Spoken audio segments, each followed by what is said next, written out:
appointment. Now the vice president often tell me, since he got a seat as vice president, how many persons have I recommended in this government to serve in the government as presidential appointee? Zero. Every appointment in Nimba County was done by him. He and I would discuss something as a brother. To implement it, you will bypass me and do different things. I better keep it. I don't talk on it. Now you need to deceive us. The thing we saw, it frustrate us. So why can't you lie? Why can't you steal? Why can't you allow the citizens to be? You see, we just tell you. That's why we vote tell you. But you fool us. You screw us, you use us and later on abuse us. So why? The government makes you lie. Why? But that's the question that we ask. The good person in our whole United Party, that President Bwaka. You want to say that again? The only person that appreciate good among all the United Party for that President Bwaka. The rest are ungrateful. The right, they use you and dumb you. But President Bwaka, if all of them were thinking the President Bwaka and behaving the President Bwaka, United Party will have another chance in 2029. Just for now, they do not regard people that help them. Three of our soldiers were executed on this party ground. 2 at the back and 1 right at the headquarters. The man who shot and killed our people today is a darling boy in the Liberia National Police. They brought him back to shoot more guns. Get ready to shoot. Because we challenge the status quo appropriately. Inform them in the violence or still any student because of their action. It will be the day the entire Bwaka administration will cut down.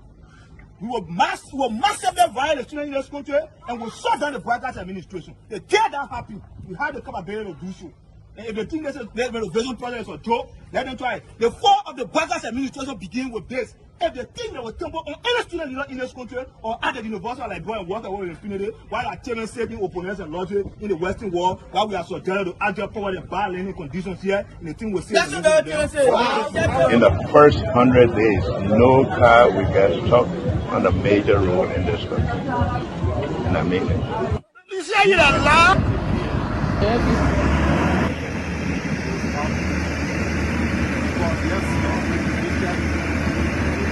It's going down.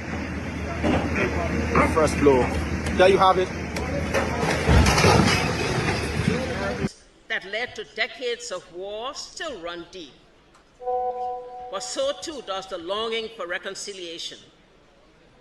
A reconciliation defined not by political bargaining or by an artificial balance of power by tribe, region, religion, or ethnicity, but by the equality of opportunity and a better future for all Liberians. Bwaka can lie, the government, all the ministers in the government, they can lie. You know, they put all hustler, they put a hustler, they lie. Everything they say, they never say the truth. Today, the supporters of His Excellency Joseph Bwaka presents him as a poor man from Lofa, and I said that he will understand the plight of the poor people. Fellow Liberians, do not be fooled. Vice President Bwaka is not poor like you, not even as me. As Vice President, his office received more money from the government budget than any other Vice President has received in Liberia's history. He has enjoyed some of the best and most lucrative government jobs. There's this, what I call sort of vicious lie about the fact that Mr. Kobe is gay or bring gay lifestyle to Liberia. It's complete bullshit. When people can accuse you of stealing people's money, when they can accuse you of being involved in war, anything, people don't make up stuff. They don't make up shit. Excuse my language, right? So it's complete nonsense. I'm married, 8 Teresa, 2 children, 5 grandchildren. I believe in traditional family values, so it's complete bullshit, complete nonsense. Young man, vice president, young man that are vice president, the major stole 500,000. I mean, Jamaica, the major went to I forget that Jamaica. The majors went to Ghana, the fit, and they may bring it all company in the country. I mean, Kun can reach yourself. Kun man, you know, Kun, but I want to sophisticated, quiet, hardcore rule in Labro. But Labro, when 2029 come and pass, then you finally leave. Mission is completed. Now, what the rules of engagement? When the war ended, the guy said, the captain, the commander said, mission complete. There wounded out first. All men on board. Everywhere there is no school, I'll put school. And everywhere there is school and school in bad condition, I'll renovate it. I told them, towns and villages, everywhere you will have lights in the town for children to play, for people to see. I told them, every town will have safe drinking water. If Charles Taylor is the problem, he will be out of here in the twinkle of an eye. And I say, let well-meaning Liberians come home. If we respect this constitution, a government formed in Accra is a violation of Article 1 of the Constitution. Let them come home. Let that government be formed in Monrovia. The government that capital road, small there, road, B road, all kinds of places. I think the reason Joseph Boakai will not do much because the old man, the papa is suffering. The papa loves the country, but he can't make it. The criminal there around him, they sophisticated than him. They are sophisticated criminals, so they can't make it. Your league Costa, God knows how to pay people. It's just simple. Costa that accused everybody but himself. Everybody, Joe, we join, we accuse Joe, he killed Joseph Boakai. Boakai still living. Joe, no, you leave better. He made me senator. He almost made Joseph Boakai president until he screwed up. We gave God his glory. Yeah. Well, Boakai, when he screwed, he said, oh, we don't want to make sure we will fought for him to be reconciled with the president. And then the people who fought for him. Look, Yoli Costa, you will come. And Costa on a podcast, he said, they don't been calling me. Okay. The time you were calling me for me to kind of Boakai, did I put it on radio? That immaturity to do what you're talking about. And I guarantee you, when we finish, there will not be a winner or the loser. Today we all wear the jersey of Liberia, and the victory belongs to the people, to the peace, and to our democracy. As we begin to build upon the foundation of this new Liberia, I, George Seleke Kromah, the new president, will first give thanks and praises to the Almighty God for the blessing He has bestowed upon our country. And I say, my people, thank you, We elect 85 irresponsible men what happened to our country. We elect 85 irresponsible men to govern this country, not to be very irresponsible.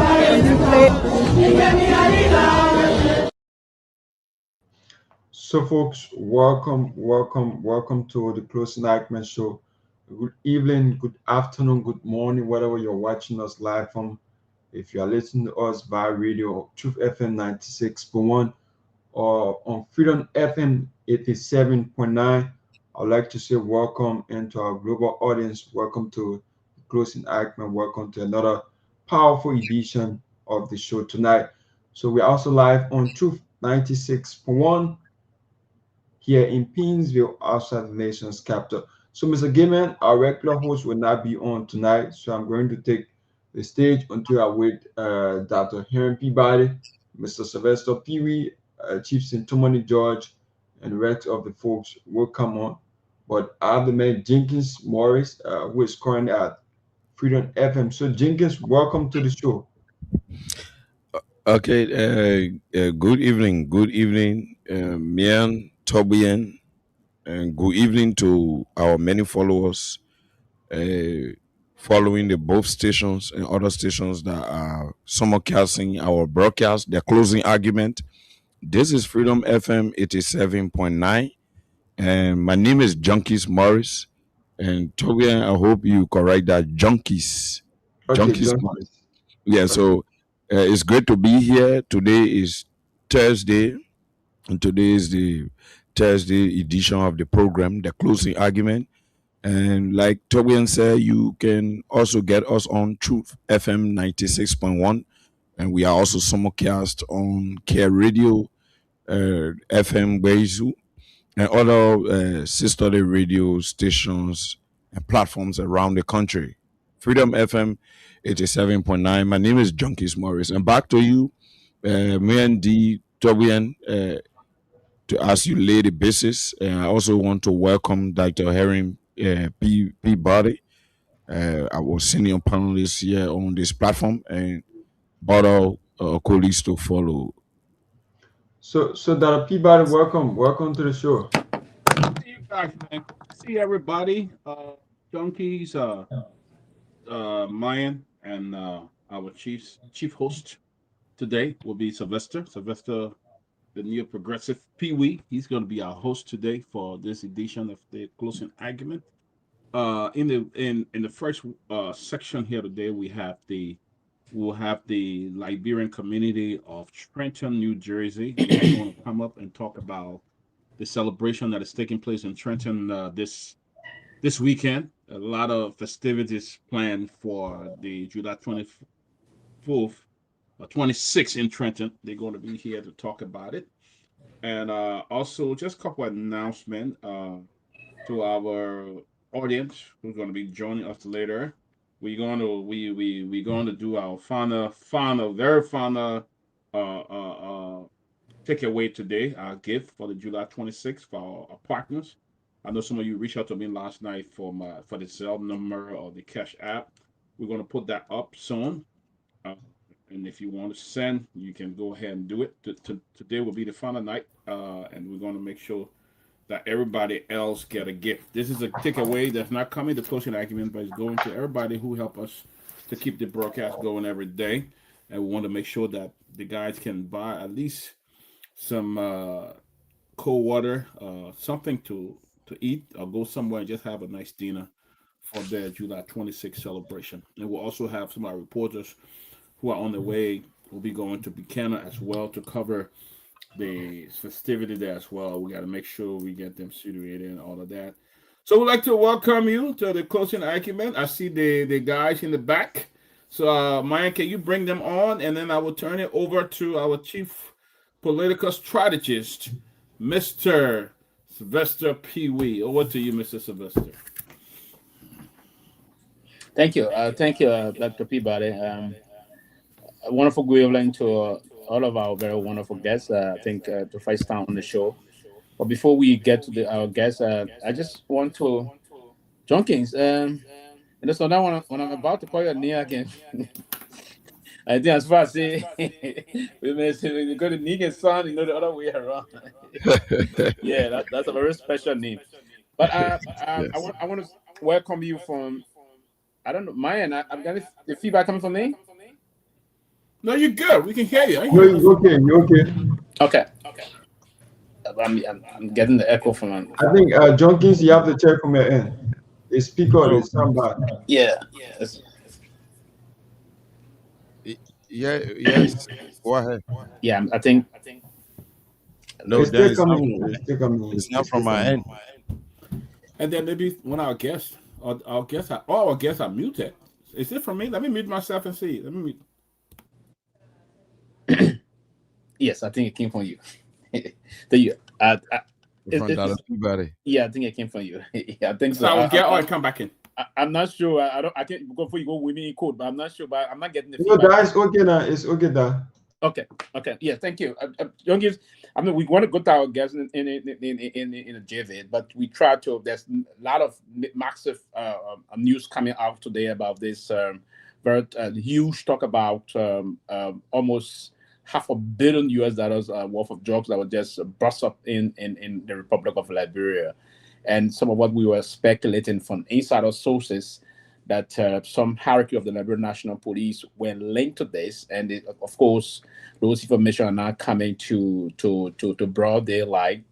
It's our understanding that the Liberia National Police have temporarily relieved Mr. Johnny Dean, the Chief of Crown Services of the Liberia National Police, 106, a very strategic partner of the Inspector General of Police, very close confidant of the police, and we also told the intelligence of the Liberia National Police that just slipping the name. I'm getting an inside source also saying that the intelligence, the chief of patrol, are also being quietly investigated. But this is beyond these people, basically. I think it's a very landmark case that we have to go more deeper into, because this got the proclivity of undermining the security of the country and also isolating the Republic of Liberia. So we're going to dive into that significantly. And we're also going to be looking at there have been a lot of massive developmental news coming out of Liberia. The president is in Grand Bassa County on the heels of the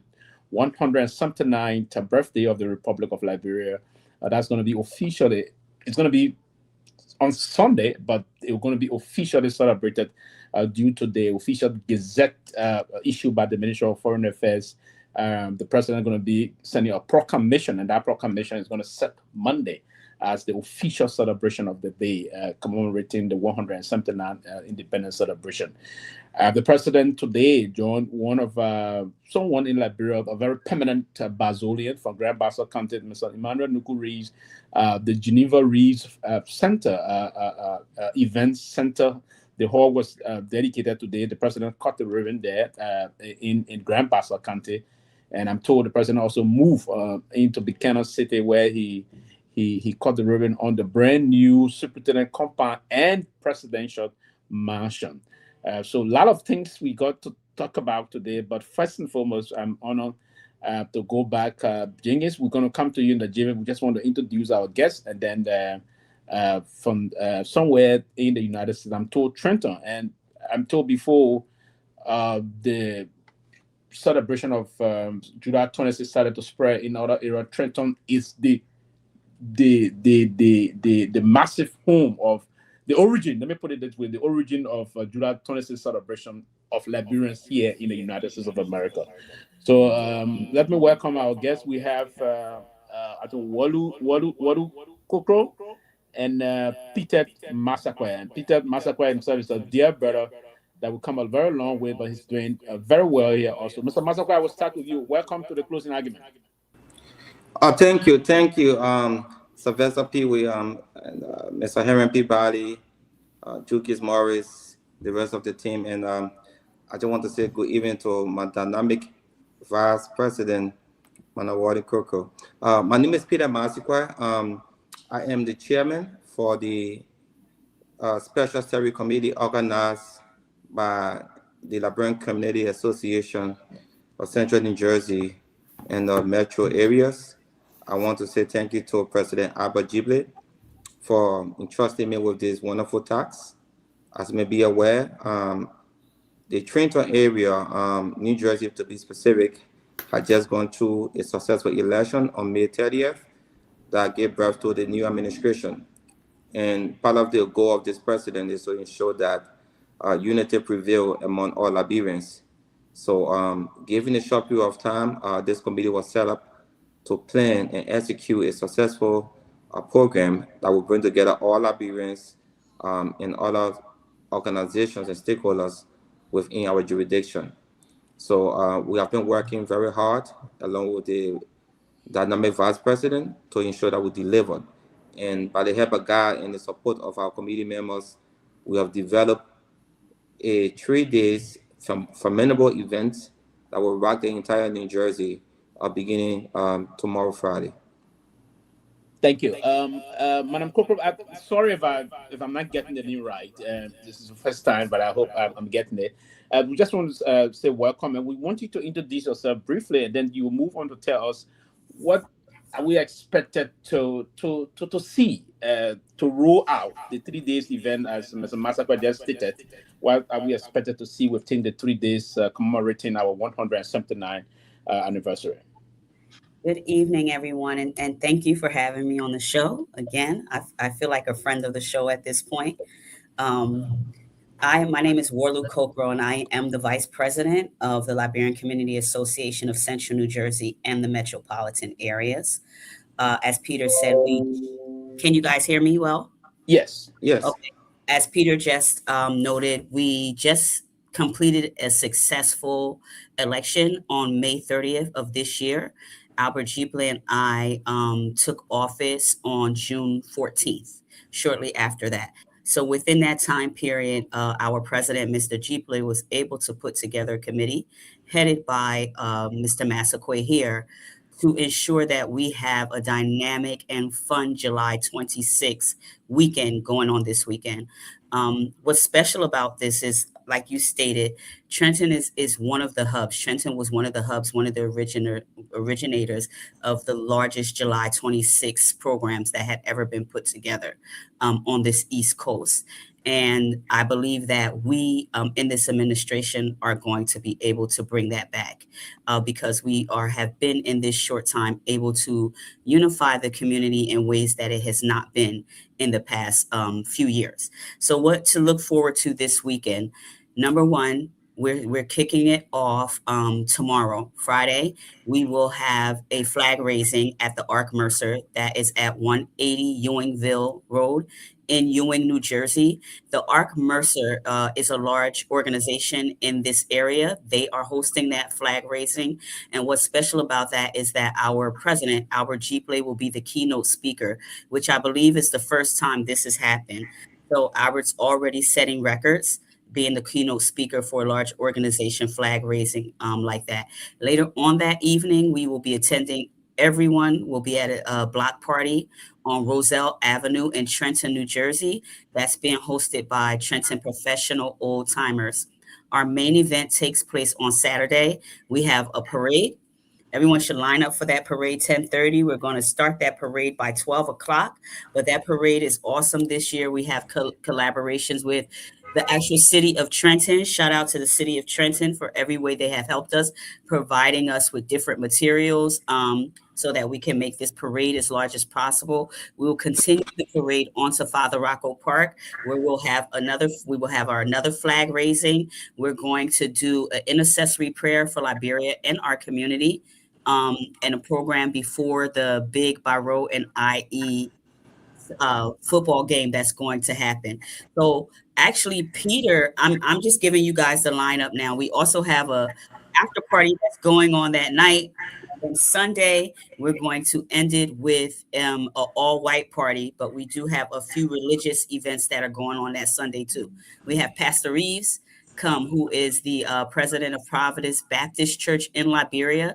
He's coming to Trenton, New Jersey, Sunday morning, 9 a.m. at Shallow Baptist Church. He will be the guest speaker. Praying for our home country, Liberia, there in the morning, 2 p.m. at Freedom Worship Center on Perry Street. We also have another intercessory service. So we have our parties, our celebrations going on, but we're making sure to keep Mother Liberia in mind. We're doing prayer services for our country as well. And then we'll end with the all-white party. But Peter has really been, one of the main people organizing all of these events, bringing it together.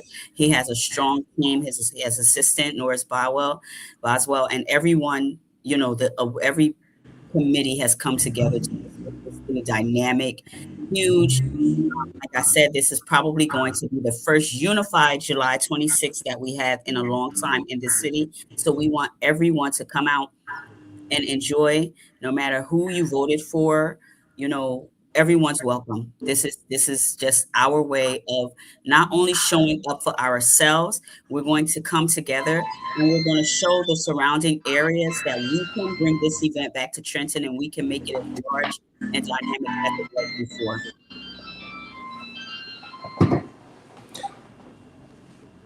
Before I can move forward to Dr. Peabody quickly, Peter, the madam just spoke of the success, the nature of the organization pattern she just wrote out for us.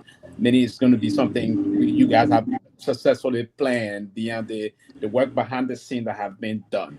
What kind of a story can you tell us? Because all we hearing now about this program, we know Trenton always pull up massive thing. We know Pastor Reed's going to be coming, and the rest of that we have. So it's a combination of all. We're going to have the festivity, but also we're going to be invoking God's presence.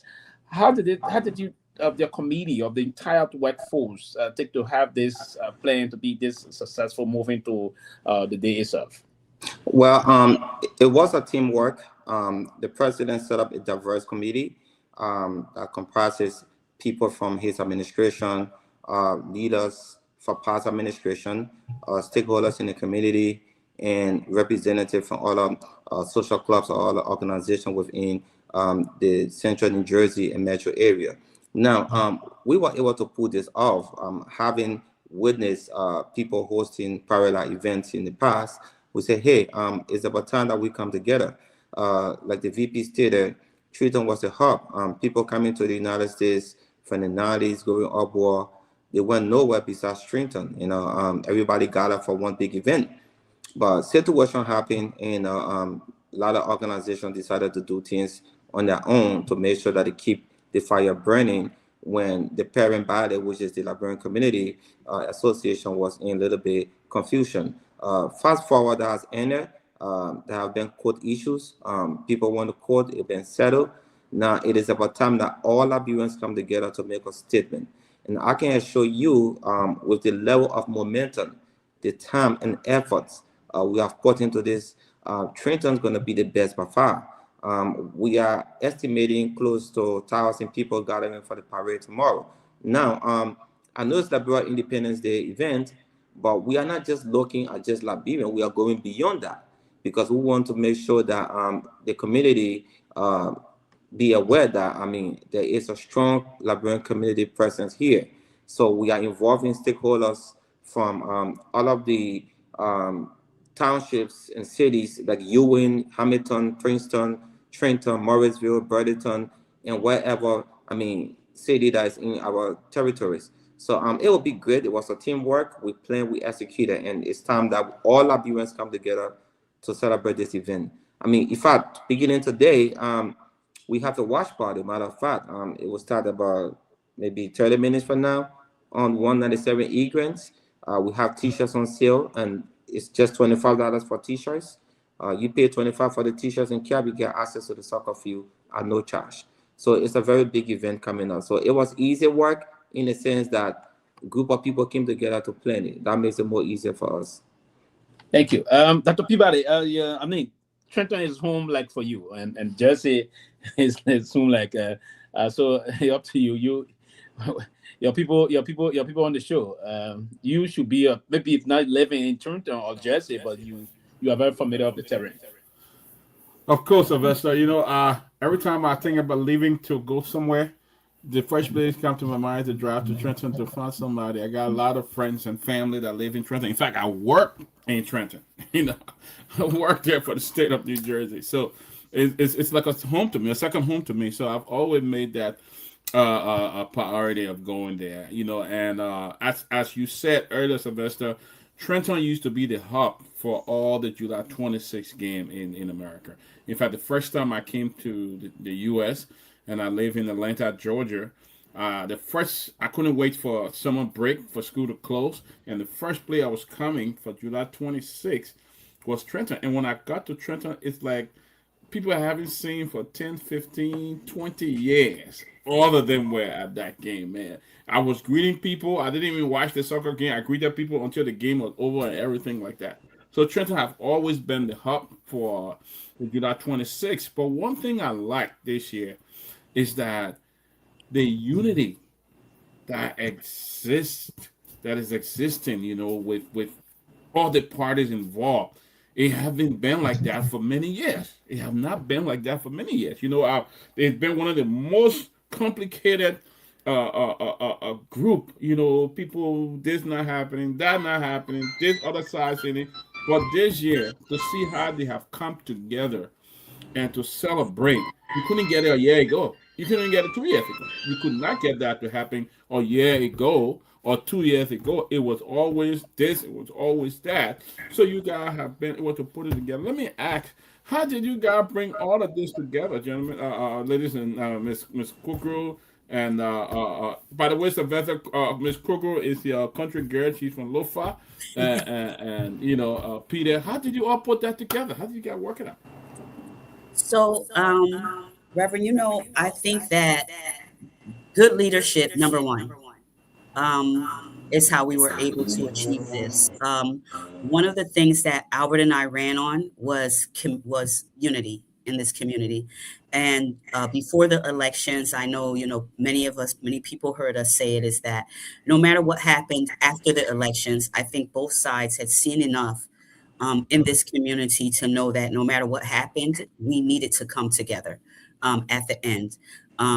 If not for the future for our community, but for those who had, you know, been here as well. We needed to come together to be able to take care of our elders and to ensure a bright future for our youth. And so one of the first things that Albert and I did when we got into office is to make sure that we extended an olive branch across all boards. And so the past administration, we've had lengthy talks with, you know, to make sure that they were comfortable and felt included here. And then we reached out to a lot of the other organizations here in the Trenton area. So we've spoken with Trenton FC, we've spoken with members of Unibois, we've spoken with Peabody, we've spoken to a lot of the local churches here. And we went to those people and we assured them that this is not a community that belongs to one person or one subset of people. This is all of our community. We should all take an active role in making sure that our community benefits. And so this being the first event that happens after we spread that message, everyone is so excited. They're looking at the administration, they're looking at everyone that is participating, and they want to be a part of that because we are bringing unity, we are bringing structure, and so people are excited to be a part of that. So it's number one, the leadership, but of course, our greatest resource are the people.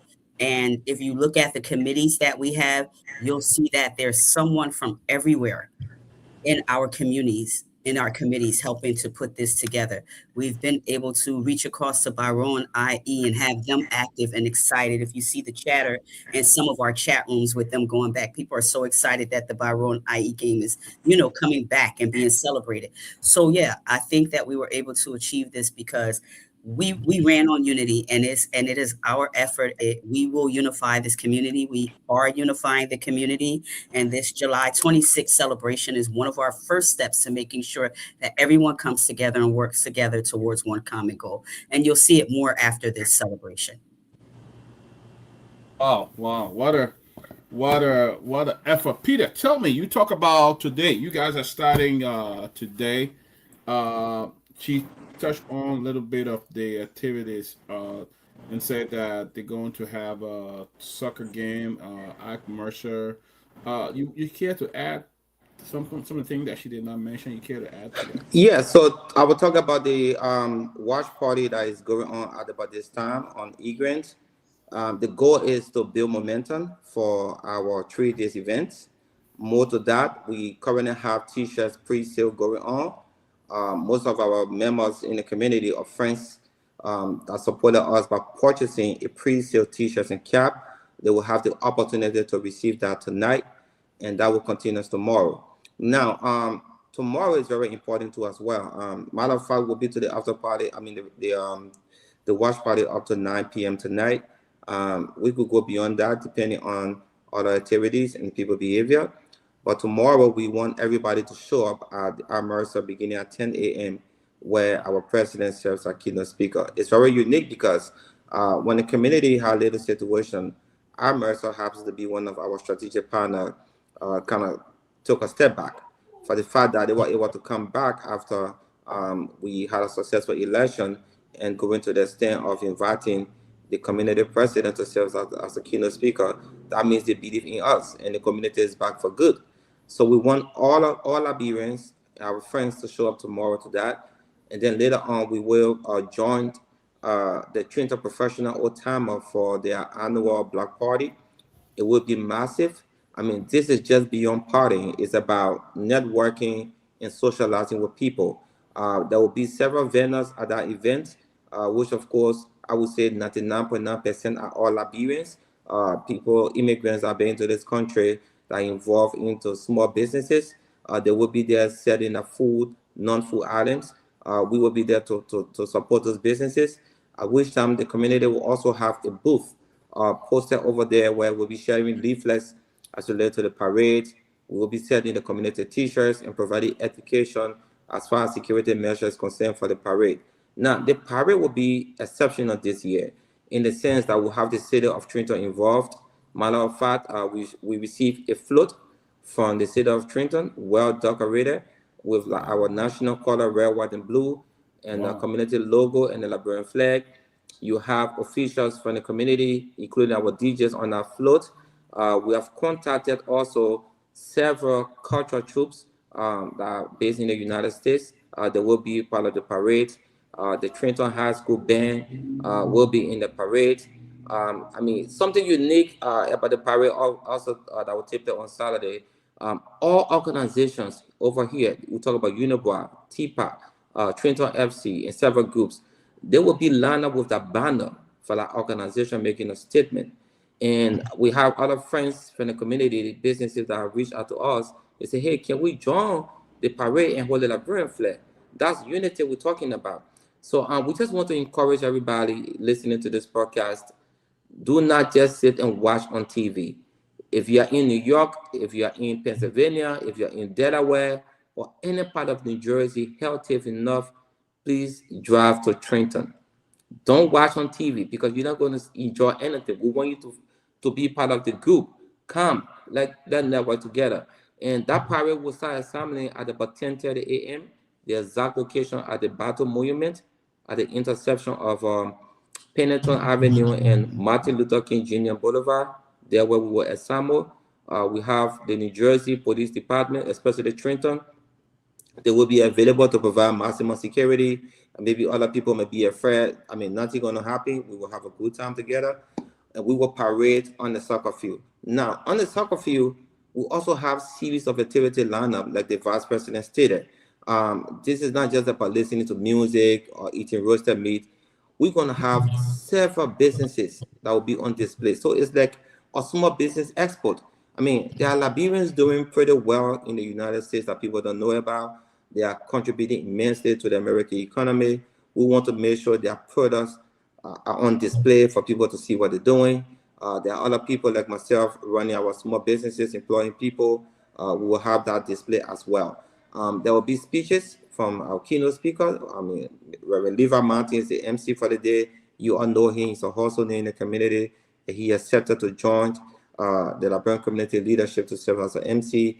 And then we're going to have the traditional I.M. Barrel March at about 5 p.m. But before that, the ladies as well. We're going to have an all-star keyboard game. It will be all fun. Come and see for yourself. I mean, come and show your juice. I mean, come out of retirement. It will be super nice. Following that, we will gather at, it's called the Con Cafe. It's directly adjacent Dubai. It's on the New York Avenue. There where our official after party will commence beginning at 9 p.m. It will be super great. We have brought together several, talented Liberians that into the entertainment field. They will be there. We have one of the best DJ in the entire New Jersey area, DJ Easy and his team. They will be providing the sound for that event. So, I mean, it's all geared towards bringing our people together, celebrating our cultural heritage. And then we're going to climax on Sunday with 2 intercessory prayer and then the all-white party at Cooper's. This is organized by Gutan JT. JT, she's a phenomenal woman. She made name for herself into the entertainment industry in Liberia. Matter of fact, she's the chairperson on the Cultural and Entertainment Committee. So all of these stuff that we mentioned about culture troupe, performers, band from the high school, it all came from her. So I just want to say thank you to JT. I want to say thank you to Norris, my co-chair. I want to say thank you to Mr. Wilfred Lawson, I head in the communication side, Milton Craig. I mean, I can't name everybody, but there are tons of people that I have not even seen that are working in the background, over 30 people to pull this off. If you see all the flyers going all around, there are people working day and night to get it done. So our t-shirts are on sale. Just so you want to know any information about the after party, it's $10 to enter for the after party. And then for the soccer field on Saturday, it's $5 for kids between from 5 down is free entry for them, and then from between 6 to 17 is $5, 18 to over is $10 for adult. So just so you know that I mean, it's not only about the adults. We have a lot of good things for the kids. There will be face painting available for them. There will be bounce horses for them to play free of charge. There will be basketball games for them. There will be jumping rope games and several other side attractions, just to make sure that the kids are also part of the celebration tomorrow. I mean, on Saturday. Well, that is just a comprehensive route of events that is coming up and all these things. But then, one we want to push here, Massaquoi, that with all of what both you and Ms. Cookrup said, this will entail an extraordinary financial burden. How did you get the finance to have these kind of a comprehensive road of events? You talked about the Trenton High School band. I know the city of Trenton will provide the Trenton's police will do that, but there are other activities going, renting hall from this place, the parade and all those things. And you mentioned the mobilization of different cultural groups going to come to perform. And beyond that, other organizations are expected to also to come and display. There will be an expo display, a lot of things, that capabilities and all those things. How did you come about along this? I believe this is a capitalist system. America is a money country. Where did you get the money from to talk about this? Well, as a businessman myself, I mean, our goal is to generate funds for this community. Okay. While of course it's costly to host this event. Matter of fact, Trenton Police is not working for free. The community is paying them for the service for 4 hours, including other private security personnel that will be on the soccer field. But we have other stream of revenues. For example, we have our t-shirts going on sale for $25, including access to the field. This is our community people and friends who are supporting us by purchasing our t-shirts. We do have revenues coming from the t-shirts, and then we do have revenue coming from our gate collections to go to the soccer field. In addition to that, we have sponsors. We have rating businesses. We have other businesses that are supporting us by publishing that advertisement in our program booklets that will be on the soccer field that day. We have a backdrop banners that will have businesses logo. So, I mean, I would say that this program is sponsoring itself, I mean, from the way we put it together. And we have been receiving positive response from businesses that believe in our Liberian community, and they are putting off. And now, don't get me wrong, there are other Liberians that are stepping in with voluntary contribution. Some people give a generator for free. Some people providing water for free to help the people for the parade and even on the soccer field. And the president has been involved as well. You know, the president for the Liberian community is a businessman himself. He has 3 friends that he reached out to help support this initiative. So we were able to come out as a team to put this up. So money is not an issue, and with the sources we have had selling our t-shirts right now, we are almost sold out completely on the t-shirts. If I hold you there quickly, can we try to monetize this? What's the budget in having this kind of a comprehensive program, if you were to speak off the numbers? I mean, it's little over 13,000. Okay. Yeah, it's a little over 13,000, and with our structure, we have a very strong revenue projection of little over 25,000 to be raised during this entire activities. And we are working together very hard, and we are getting strong support from businesses in our community and our friends and other sponsors. Peabody? Mr. Massaquoi, you know, by the way, Mr. Massaquoi, when we started Closing Acumen, he was one of our first sponsors. We used to, you know, we had an ad on our program, a couple of years ago. But I know we're running out of time. We got a few more minutes left before we get to the next topic. Tell me, you already named the price, how much people should pay. What time should people be there for this whole celebration? And where is the sales going on right now in Trenton, so people can know where to go and what to get and stuff like that? Well, tonight we will be at 197 Egan Avenue. Everybody refer to that as headquarters. We will be there with the t-shirts. The first batch of people that they're pre-ordering will be receiving the t-shirts, and then the rest of the t-shirt will be available tomorrow at TPA Black Party. They will be able to pick up that t-shirt from there. But we want to encourage everyone to keep coming up for that t-shirt by purchasing this. And I mean, some of our partners and shareholders in the community, I mean, they are also coming up very strong in purchasing t-shirts for their workers and other family members to this event. So t-shirts will be available. We have numbers, and then we have the email. It's all in the chat room and across our community platforms. Our personal numbers are out there. So if you need t-shirt, you can contact Peter Massacre in a minute on 732-766-8203. Or you can also contact our finance team. We will definitely be able to give you your t-shirts. Even up to the parade morning, provided if we still have t-shirts available, because like I said, we're running out and we want people to be able to come over to support. Now, I want to give credit to a few of our sponsors and stakeholders that have already provided assistance to us, like the Caprine Variety African Market. Many people refer to as JWA Store. He's one of the key sponsors. Superior Tax and Good Dad Healthcare. They are one of our partners into this. The Peter Massacre Insurance Agency. We also have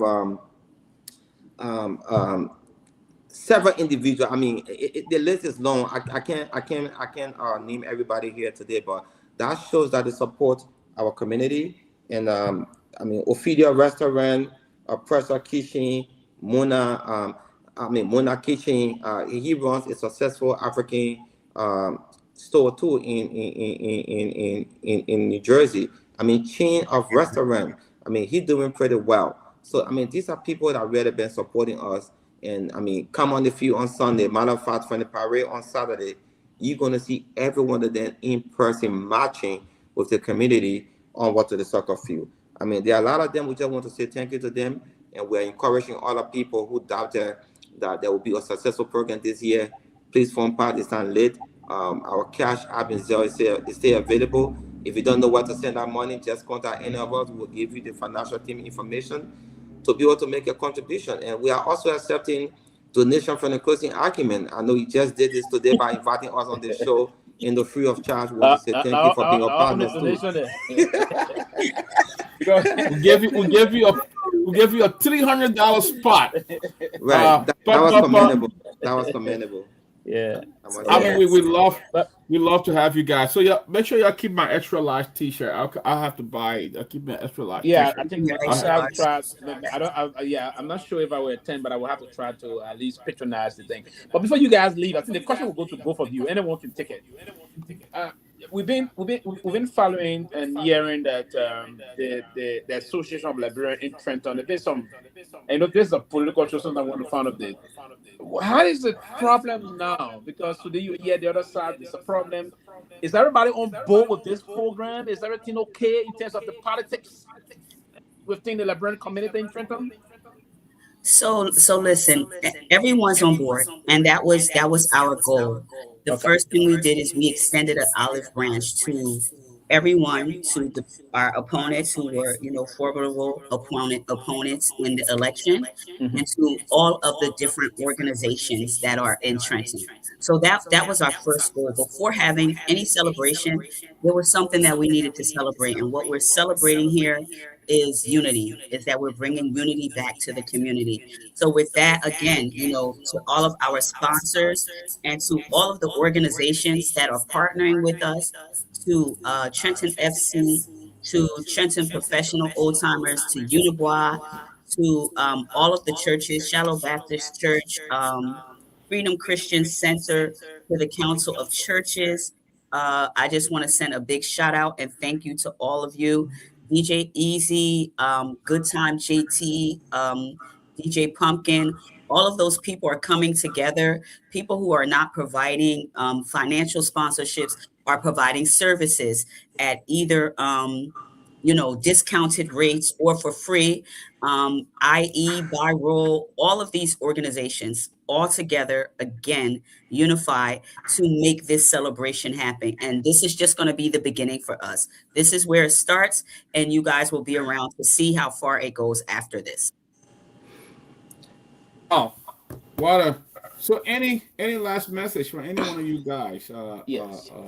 Well, we just want to say thank you to the Closing Argument family for giving us the opportunity to articulate our plans for this weekend. And we do have a media booth available, and we would love to see the Closing Argument team over there with the meeting studio to form part of these activities. We will appreciate that. And listen, Liberian people in Trenton, New Jersey, and beyond, please come out beginning tonight, tomorrow, Saturday, Sunday, for a very big showdown. There will be other surprises. We don't want to say it here, but we're going to have so many surprises on Saturday on the soccer field. There will be surprise performances by top Liberian artists that have been reaching out to us. We're not going to name nobody. If you want to see them, get their ticket, get their t-shirts. Let's work together to make sure Trenton is back on the map. Yeah. Any last message for the people of Liberia? Yes. Madam Vice President, you can say that. Yes. Yeah, and sending your last message to the people of Liberia, because you have two very wide-range radio stations carrying this program live in Liberia. But before that, I just want to find out: do you have any Liberian government officials going to be part of this program currently? We do. We have someone from the consulate. That's coming. That's part of the program. I have to get her name if you guys are interested in knowing who she is. But it's okay. But yeah, we do have someone from the consulate coming. And then again, like Peter said, we have much more surprises coming up as well. Okay. There's some people who have given us some calls and said, listen, we're going to pop up with you guys. And when you see us, you'll see us. So come out so that you can see everything that's going on. Follow us. And to my brothers and sisters in Liberia back home, listen, everything we do with the association here, we do with Liberia at heart. We know that we did not spring up out of the ground like potatoes. We are connected and we have roots. And everything we're doing here, as much as it's in our power, we will try to bring together in some small ways and some big ways back home as well. So watch us here, follow us here. And when we come to Liberia, please be ready to embrace us. Thank you. Thank you. Thank you. Happy July 26th. And again, happy 179th birthday, Mother Liberia. Thank you. All right, guys. I will see you later on. I'll come. Thank you. Get your flags. Get your Liberian flags. Whether the mini one, the big one. And Sylvester, just to answer a question, we're going to have Rennie Thompson from the mission office in New York. Okay. He will be representing the Liberian government here. Rennie Thompson. Okay, great. Right. Rennie Thompson is a colleague. We all work at the Ministry of Foreign Affairs when I served as the assistant minister at the time. So he's a very competent dear brother. That's good. Thank you. We appreciate it. Yeah. Okay. Thank you, guys. Thank you, guys. Good to see you. I'll see you. I'll definitely try to make it when I leave here. I'll try. Okay. Thank you. All right.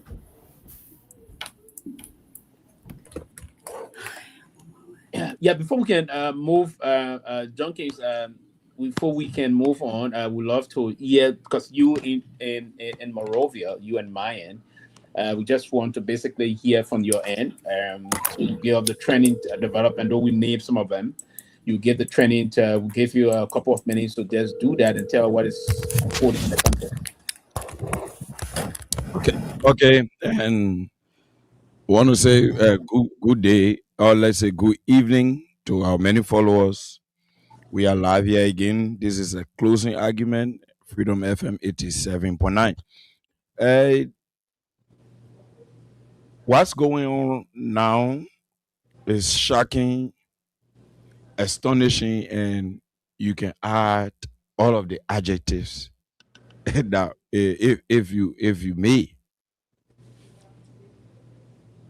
the police that should be there to protect us, to protect this country, to protect life and property.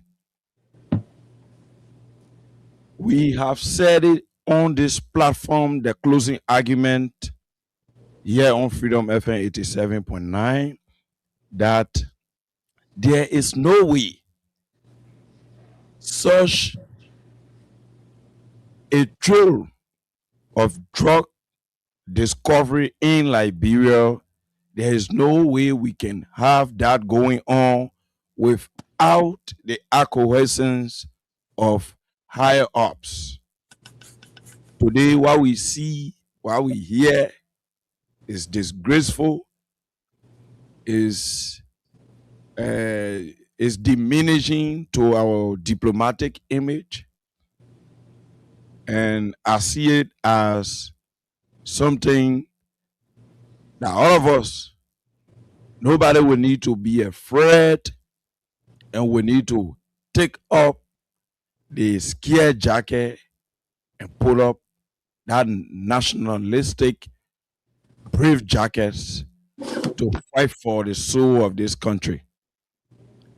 The police was given the responsibility to investigate the first $19.2 million drug bust on the basis that the LDA authority could not be trusted to carry out such investigation, even though it is their authority to do so. Now, the same police that have been given that trust to give the Liberian people peace and rest is the same police that is investigating senior officers who are supposed to be the defensive against drug trafficking and other bad businesses that will affect the Liberian people. The police, intelligence department, to include the patrol department, was involved with receiving bribe or drug to be harnessed in Liberia, stored here, transit to other countries around the world. The police that's supposed to be protecting against drug being harbored in Liberia, they are the one hoarding drug, they are the one peddling and trafficking drug. Evidence of what their own investigation have unveiled today. You see, I gave you a little history about this Johnny Dean guy. Johnny Dean was at the Crime Services Department of the LMP before, under former President Ellen Johnson's leave. And Johnny Dean in 2015 was allegedly involved with burglary. After thorough and forensic investigation by the same police, Johnny Dean and other colleagues of his were caught culpable of being involved in aiding and abetting criminals who were armed robbing around the place. And in fact, it was evidenced that monies, assets being disbursed amongst those who were the criminals was always done in a vehicle of this same Johnny Dean. On that basis, he was being dismissed from the police. I remember, including T. Swain, if you can remember, Sylvester Pewee. Yeah. I know the entire story, yeah. Thank you. This same Johnny Dean guy comes back to the police. On what basis he was pardoned? That is still unclear, and I want to believe with this new discovery, all of the information will come out. He goes back to the police. Instead of metamorphosis, Johnny continued his perennial deal and business as usual to escort criminals, to escort drug traffickers and drug peddlers, and to be at the forefront of protecting people who have damaged this country, youthful population. Johnny Dean and his other colleagues, in fact, Dr. Peabody, Sylvester Pewee, Johnny Dean now is trying to talk from intel. Johnny Dean is questioning the integrity of the head of the Liberia National Police, RG Gregory Kromah, on the basis of why will a Gregory Kromah relieve me of my position when Gregory Kromah himself is aware of the 10,000 that I was bribed with. That's the first issue linking Gregory Kromah.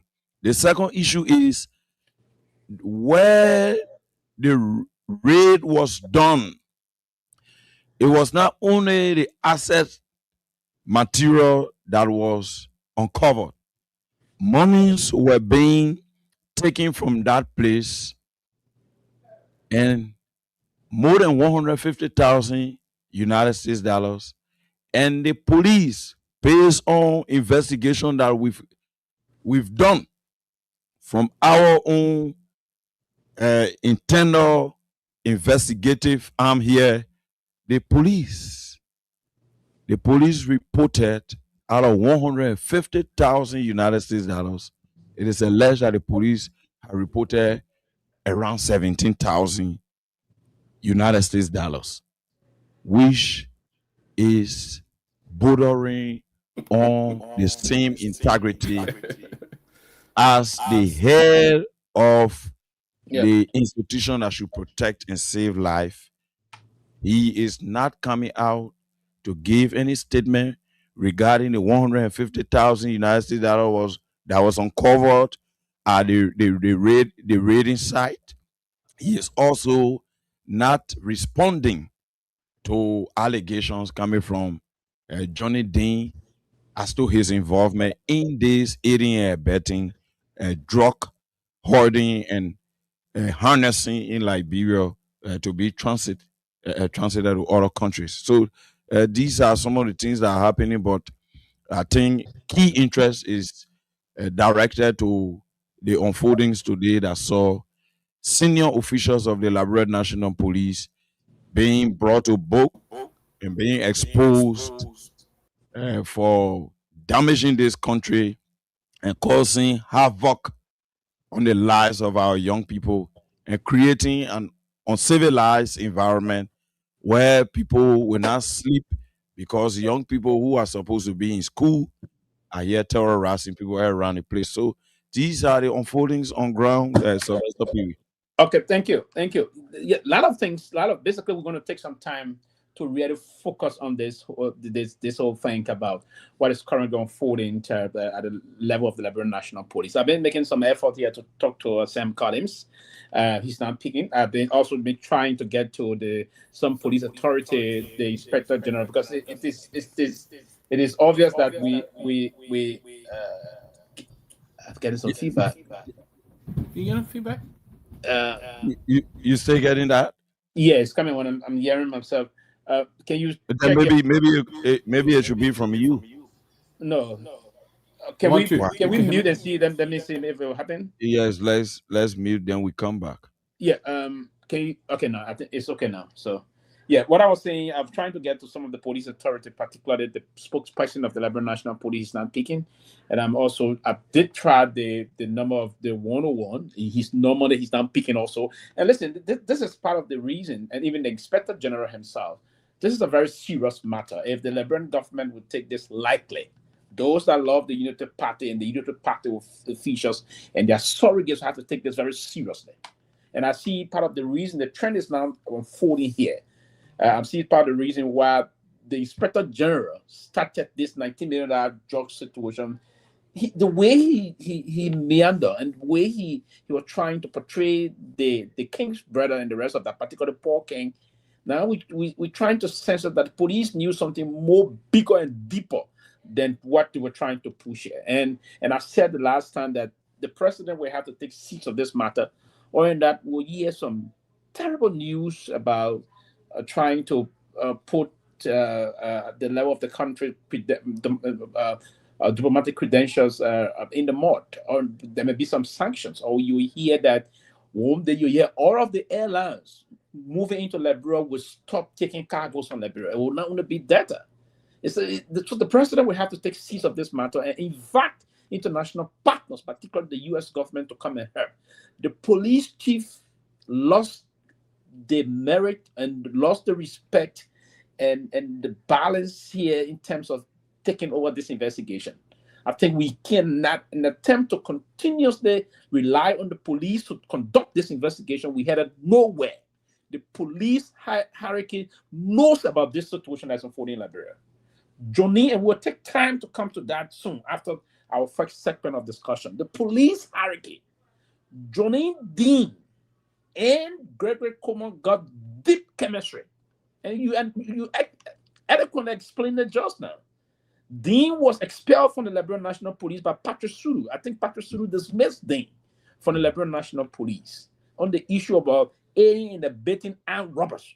Mm-hmm. This man should be the president for Chief of Crime Services, but himself is the person that's orchestrating and coordinating criminals to go and attack peaceful Liberian citizens. You brought him back to the police. He's there as your mission man to go and do things. Listen, the government will go nowhere on the drug situation if we kept this investigation in the hands of Gregory Kromah and the Liberian National Police. We ought to be very serious about this. It's not about saying this and saying that yet. Johnny, and I know Johnny is going to speak out. Johnny will speak out. Probably will want to pacify the thing and say, hey, we're going to get you out of this place. Johnny going to speak up, but we'll take time to Peabody. I just want us to bring this to, we will first take the discussion, then the police discussion, and other major July 26 activities that the Excellency, the President, is dedicating a lot of projects. And he started this today in, I think I'm told, the St. John City, Grand Bassa County, where they dedicated, yesterday, we'll start with that. Yesterday, there was this investitures program that was held by the Executive Mansion that is on the heels of the celebration of July 26th, or the Independence Day celebration of our country. Presidents, it's a tradition by every president that they will bestow on citizens of Liberia, partners of Liberia, also the highest honor on Liberians and those partners of Liberia, friends of Liberia. The president will always do that. So yesterday, Maya, you are around. Please cue what I sent to you. Mr. Imara Nuku Reeves, as a senior citizen of Grand Bassa County and a citizen of the Republic of Liberia, also the president honored him yesterday. And I thought us to just take that. That would be the first phase of the discussion. Maya, are you there? That would be the first phase. I don't know. Maya sometimes just come in. and Maya, I don't know if you're around. If you're there, I sent something to you to just play. I don't know if you're around or you left.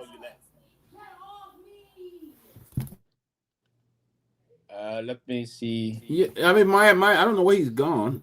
We can call him, but yeah. So, but we're gonna be doing that. But before Maya he come in, so yeah, he was honored yesterday. I think the president bestowed one of the highest of them honor, the Star of Africa, in the grade of Grand Commander. The Star of Africa in the grade of Grand Commander. That was the honor bestowed yesterday on Mr. Reeves for his incredible services to the country, as the citation read by the Honorable Chief of Protocol of the Republic of Liberia, Antoinette Ward, read the citation yesterday during that. There was a lot of other individuals, Liberians, individuals also that were honored by the President of the Republic. And then today also, the President John in St. John City, Grand Bassa County, there's this massive event centers for young people that was also constructed by Mr. Reeves and Mrs. Reeves. The president joined them today to dedicate it and cut the ribbon to say a massive project also. So a lot of things. And then we told the president move on to Buchanan City, where the president also dedicated the presidential palace and that of the superintendent compound. I think it's all in one, and there's a lot of things, and there's a lot of other projects the president will be dedicating. I mean, these are good news. Sometimes done. We move to commend the government for doing some of these things that are key towards the national development of the country. So, Dr. Peabody, I just want to have a say on this. I mean, these are things that we'll be talking about, but particularly the honor bestowed on Mr. Reeves and the rest of that. Sylvester, when we talk about people who gave unconditionally, Mr. Emmanuel Nuku Reeves is one who gave unconditionally. He gave without any string attached to it. I've seen Mr. Reeves in action with many organizations in the United States of America. His goal is to see somebody being helped. I mean, I don't know what term he has, but every invitation that is sent to Mr. Reeves, he makes sure to honor those invitations. He makes sure that he's there. He makes sure that he's, not only representing, but he makes sure to give. And there's a man who gave unconditionally. He gave with no string attached. He want nothing. He doesn't want to be even recognized in giving. I've seen him everywhere giving thousands and thousands and thousands of dollars to help people, help organization, help community. The Bethel High School alone, most of the work that they've done at Bethel High School, kudos to Mr. Emmanuel Nuku Reeves. He have given them thousands of dollars. In fact, I had the opportunity to attend one of the Bethel High reunion, and their account, one of the account in America, one of the few Liberian organizations in America that have over $100,000 in the bank account in the U.S. He has taken the initiative, giving the hire to reconstruct the school, giving the hire to even pay teachers, principal, and to construct a lot of things in Vassar. Different group, different communities, different towns. He been there. He have built water wells. He have built different programs, vocational centers, and all just to help people. And this man will tell you, I don't really care. He doesn't want a government job. Mr. Reed does not want a government job. He had a very successful career. He's an accountant, had very successful business in the United States. His businesses are very successful. Real estate business is just one of the few, plus his financial company and all of that, just one of the few that he does here. And to see how he generally, willingly gave to help people, I think that was an honor well deserved today by President Bouaka. It's an honor that Mr. Reed spent his life, came from a very humble beginning. Very humble beginning. There's a man who have from humble beginning and rise up to that level from the U.S. military. He did his MBA. He did started financial company. This is a man who have been accountant for Eric Holder, John McCain, and even Donald Trump Jr. He does work and contract and stuff for them in the United States.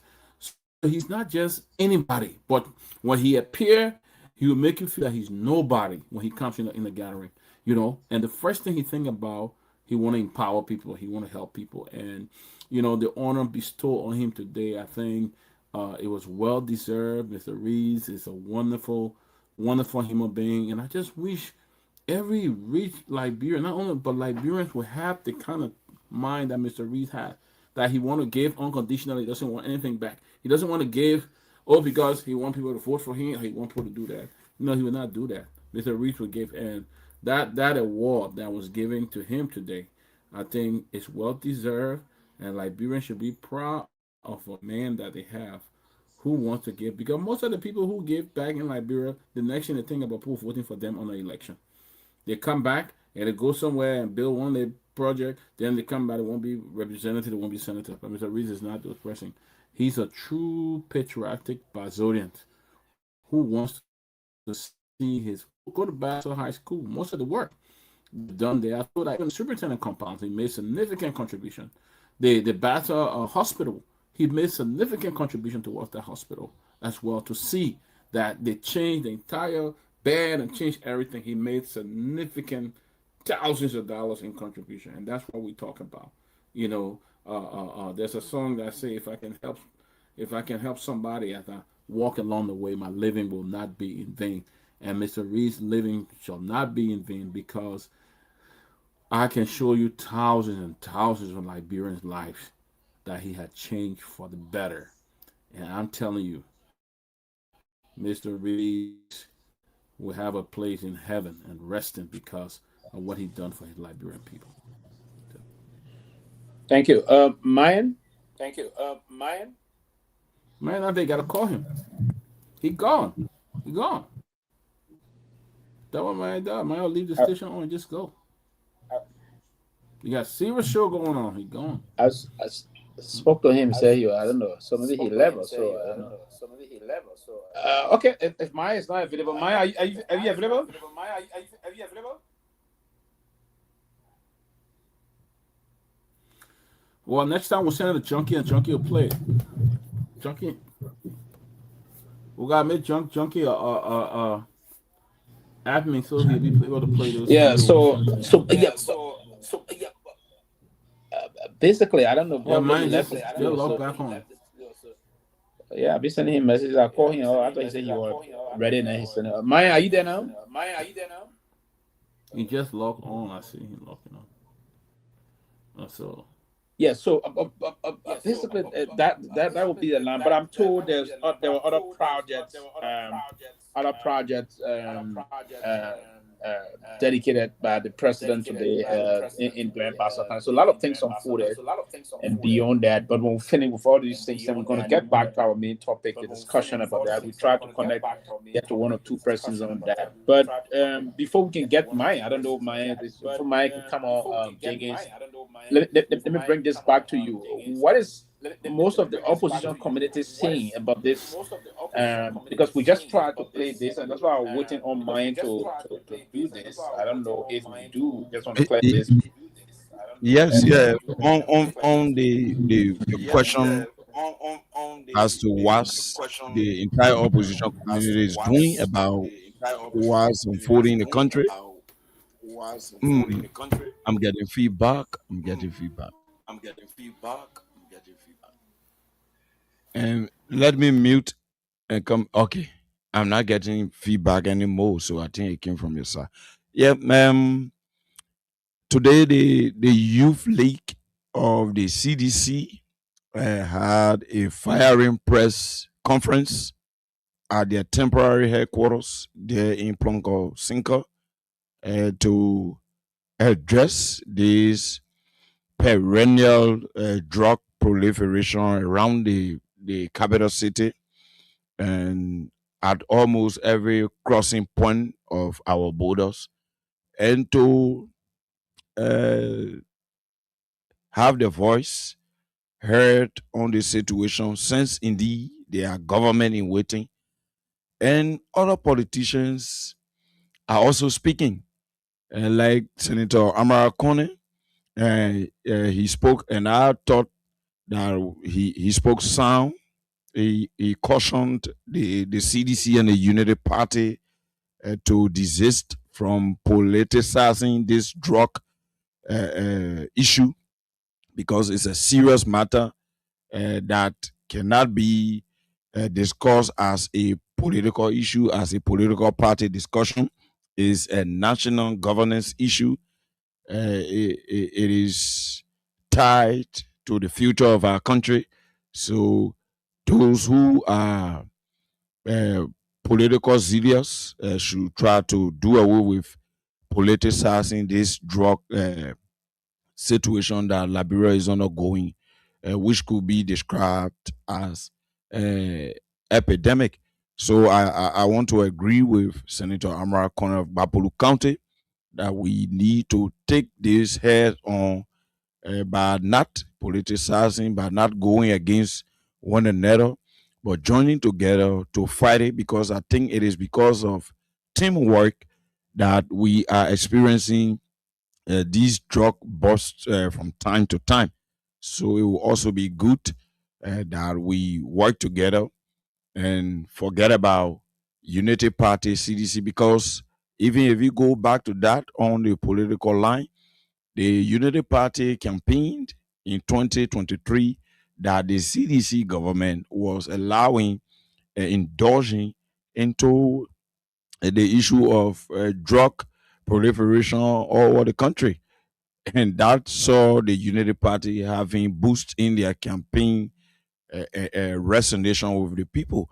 So if we will be in the issue of politicizing drug situation that is harming our country, and all of us know nobody should play blind eye to it, then it will not be a fight that we can win.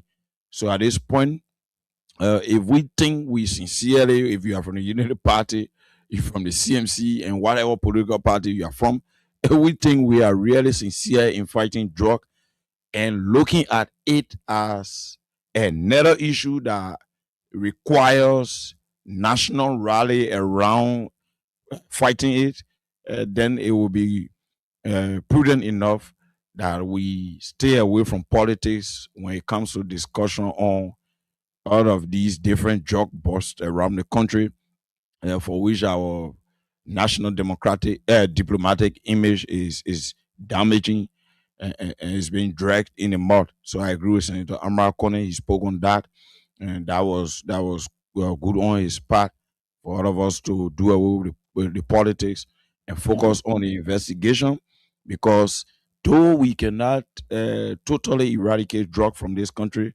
but the recent proliferation of drug in their different categories is just troubling and dangerous. And it serves as an existential threat to the young people's tomorrow generation. So I think there's no need to play politics around this. There's no need to come and mesmerize our people and thinking that we are fooling our people when we have our kids out there.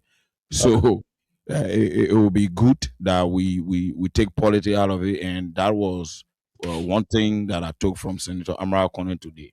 Thank you. Fair enough. But basically, we're going to take some time actually on that. We want to be asking some question. How did the police get to know that Johnny got this? How did the 10,000 move in? And we get a lot. There's a lot of information behind the scenes. We'll first go and listen to this clip. Myean, can you give up? Do we have the clip ready? Emmanuel Reeves, dedicated public servant. In recognition of your long and dedicated service to the government and people of the Republic of Liberia, you have distinguished yourself before God and mankind. For more than 5 decades, you have served with diligence, professionalism, and unwavering commitment in positions of public trust.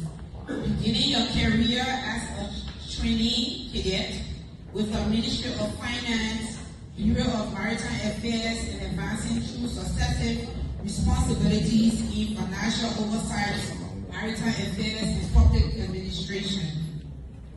You work with the Office of Financial Affairs in Washington, D.C., a satellite office of the Ministry of Finance, Liberia, services in Reston, Virginia, and later as consultant to LISCA, and contributed significantly to the monitoring and strengthening of maritime financial activities on behalf of the government of Liberia. As Deputy Commissioner for Financial Affairs and Chief Financial Officer of the Liberia Maritime Authority, you have demonstrated exceptional integrity, sound judgment, and steadfast devotion to responsible financial management, helping to safeguard an important national institution and advance Liberia's maritime interests.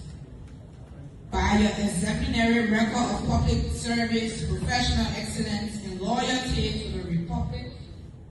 You have brought credit to yourself, your family, your community, and the nation.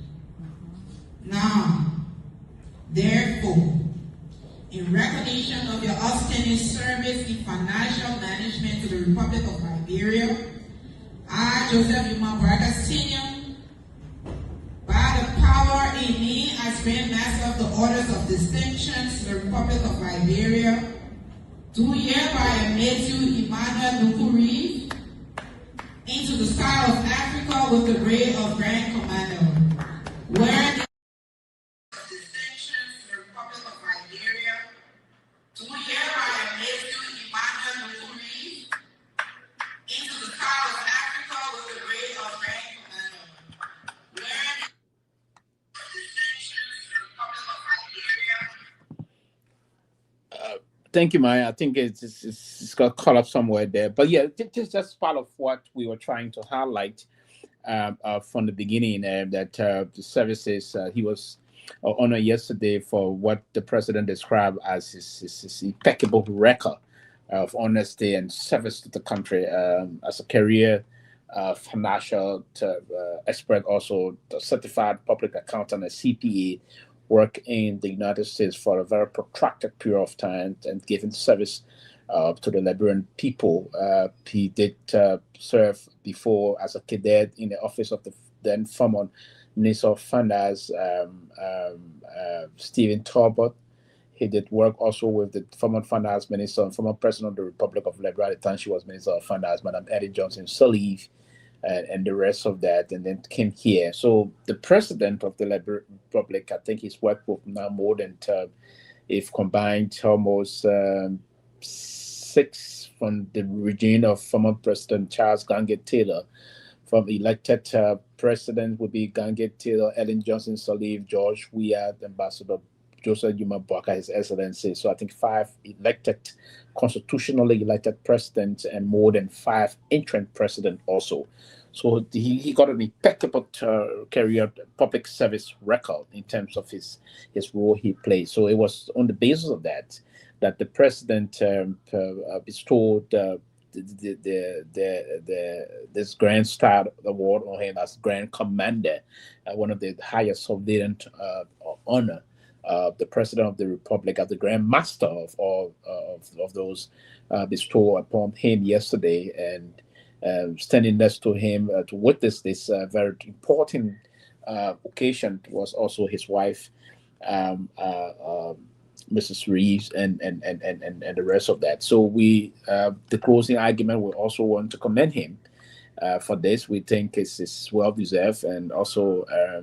And there's a lot of other Liberians that were also honored by His Excellency the President yesterday. We just want to, and Friends of Liberia also, we just want to collectively say congratulations to everybody for all of the honorees for a great job. And then we look forward to seeing you continuously impacting the development of the country, of the Republic of Liberia, as we move through. So it was a very important investiture program yesterday, and it's a tradition. That's part of the tradition on the heels of the celebration of our Independence Day.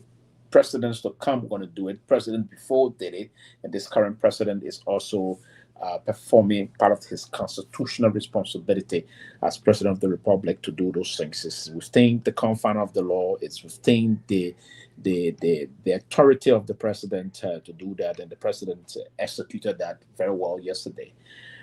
Again, yes, there was there's a lot more things going to come out, and we also want to commend the superintendent of Grand Bassa County. I think some of the projects that were dedicated today, I think that they're going to move on more to dedicate more other projects, and I think it's critical that the country Independence Day celebration will shift from county to county.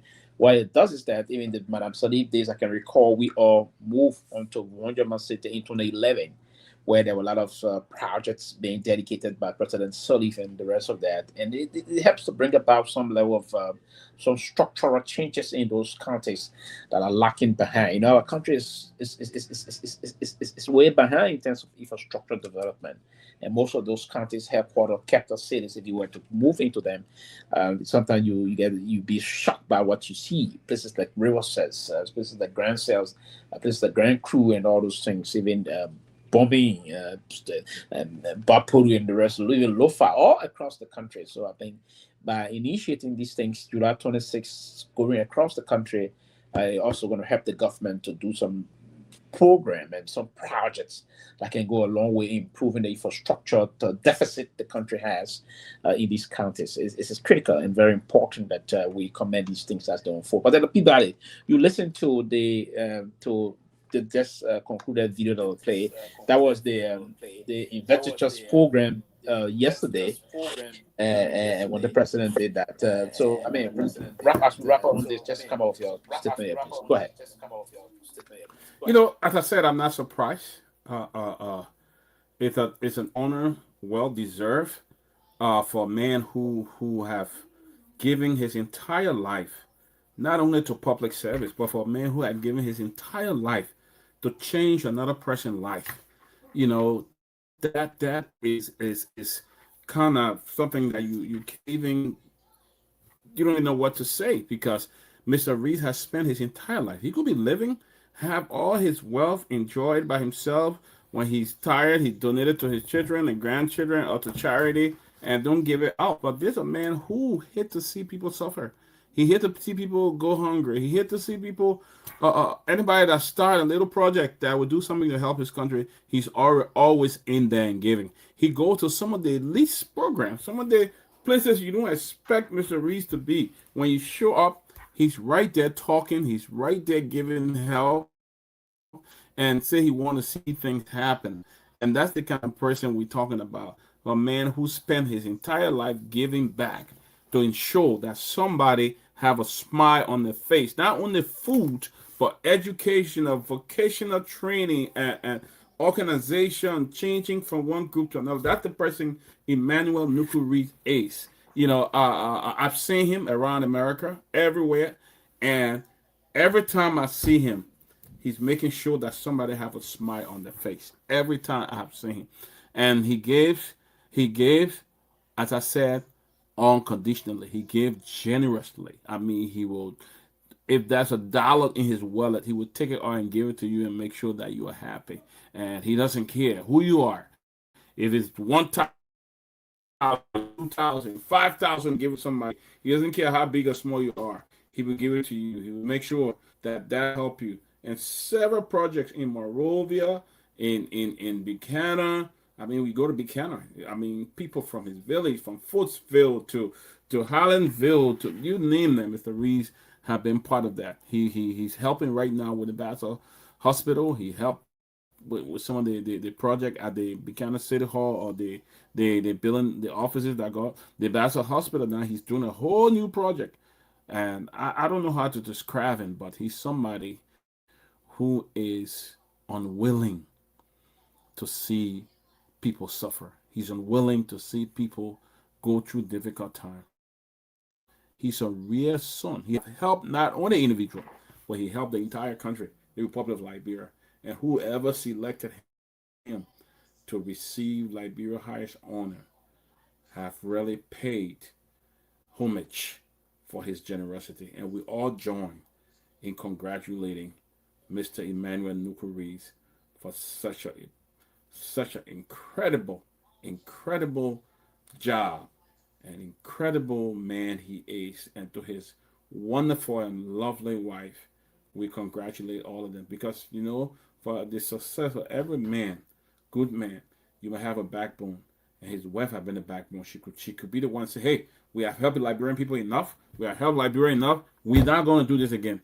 But she continuously encouraging.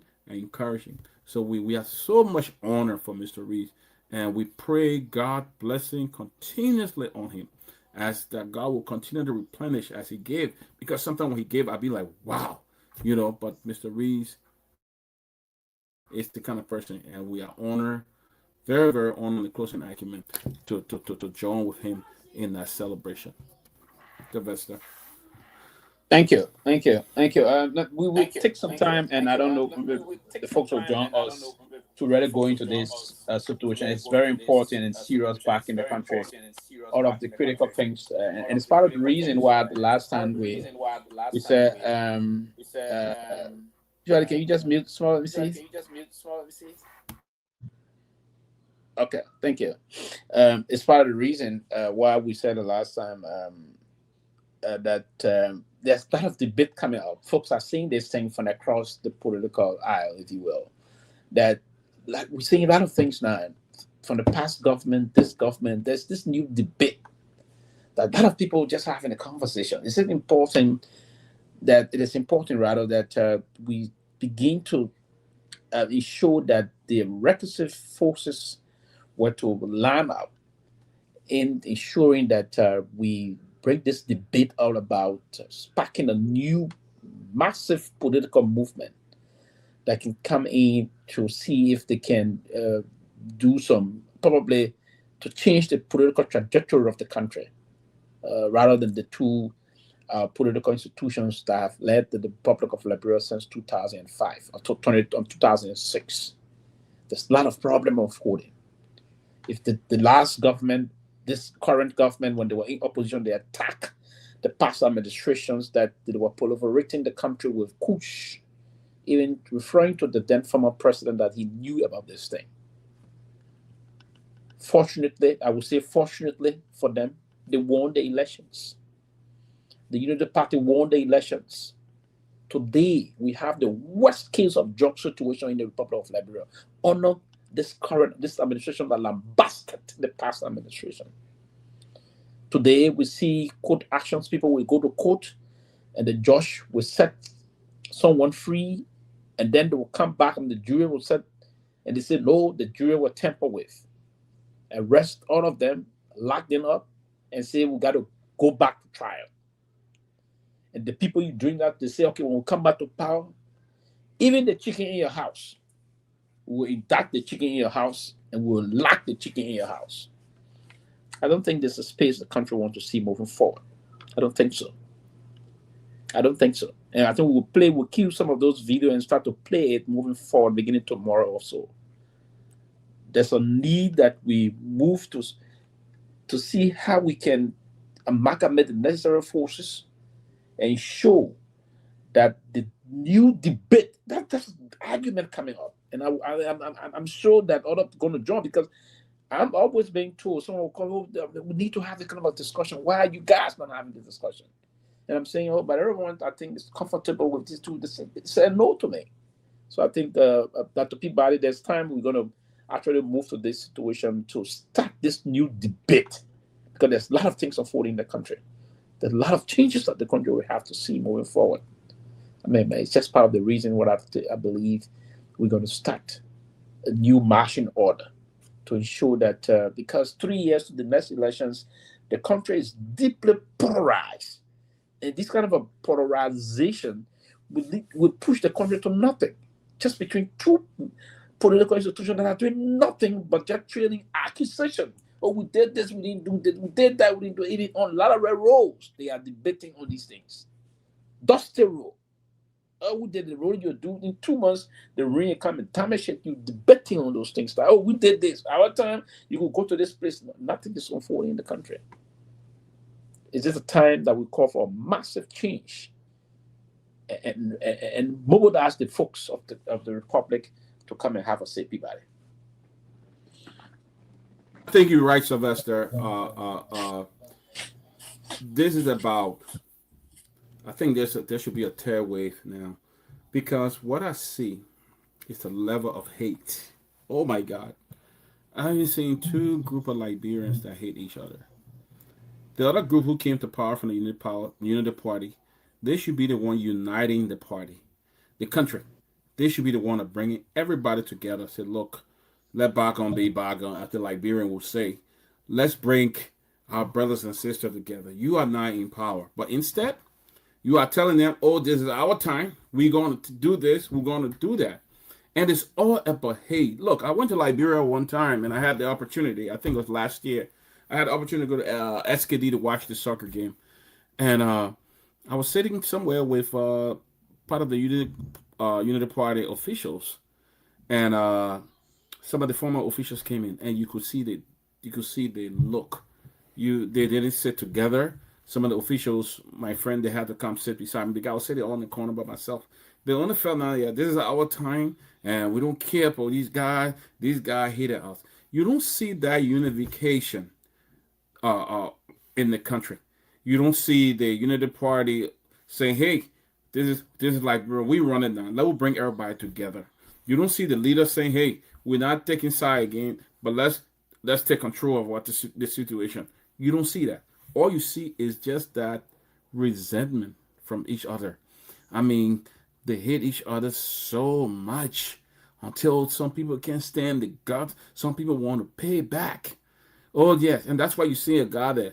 Claude Martin is at the Liberia anti-corruption or whatever it is. He's there. He's bringing out all these cases. Want to make sure he disgraces somebody. Some of these cases that are coming up, you can go to court. There will be no evidence. People will be free. But he just want to make sure that he disgraces some of the people there. That's all he's doing there. And they're running all around here, you know, or the arrest team or whatever it is, asset recovery team and stuff. Some of the cases got no head, no tail. I'm yet to see the case again, the Fina Bono, but they are only doing it to embarrass the hell out of people and to make them feel bad and to disgrace them only because they didn't pay them much attention in the other government. So now they are coming, they are showing their power. That's what we're going to do. The next time CDC come to power, they will go after them too because they would have treated them. If that's how Liberia going to keep going. I thought the Unity Party ran on this mantra that they will bring peace, they will unite Liberian. But Liberia is far divided right now. It's divided. We've seen a lot of ethnicity taking back control. If you're not from Nima or you're not from Lofa, you're done. You're not going to get job. If you're not a Unity partisan, you won't get job in this government. I bet you. Try it and see what it will give you, and then job. You'll walk until your shoe heat break down or everything burn from your foot. They will not give you the job. There's older men that are citizen. You can't get them, even if they qualify. They're not going to give you job. Is this the kind of country that Liberia want to live in? Is this the kind of country the young generation wants to see? Because if you're not from the United Party, you're done when it comes to finding a job in any other government agency.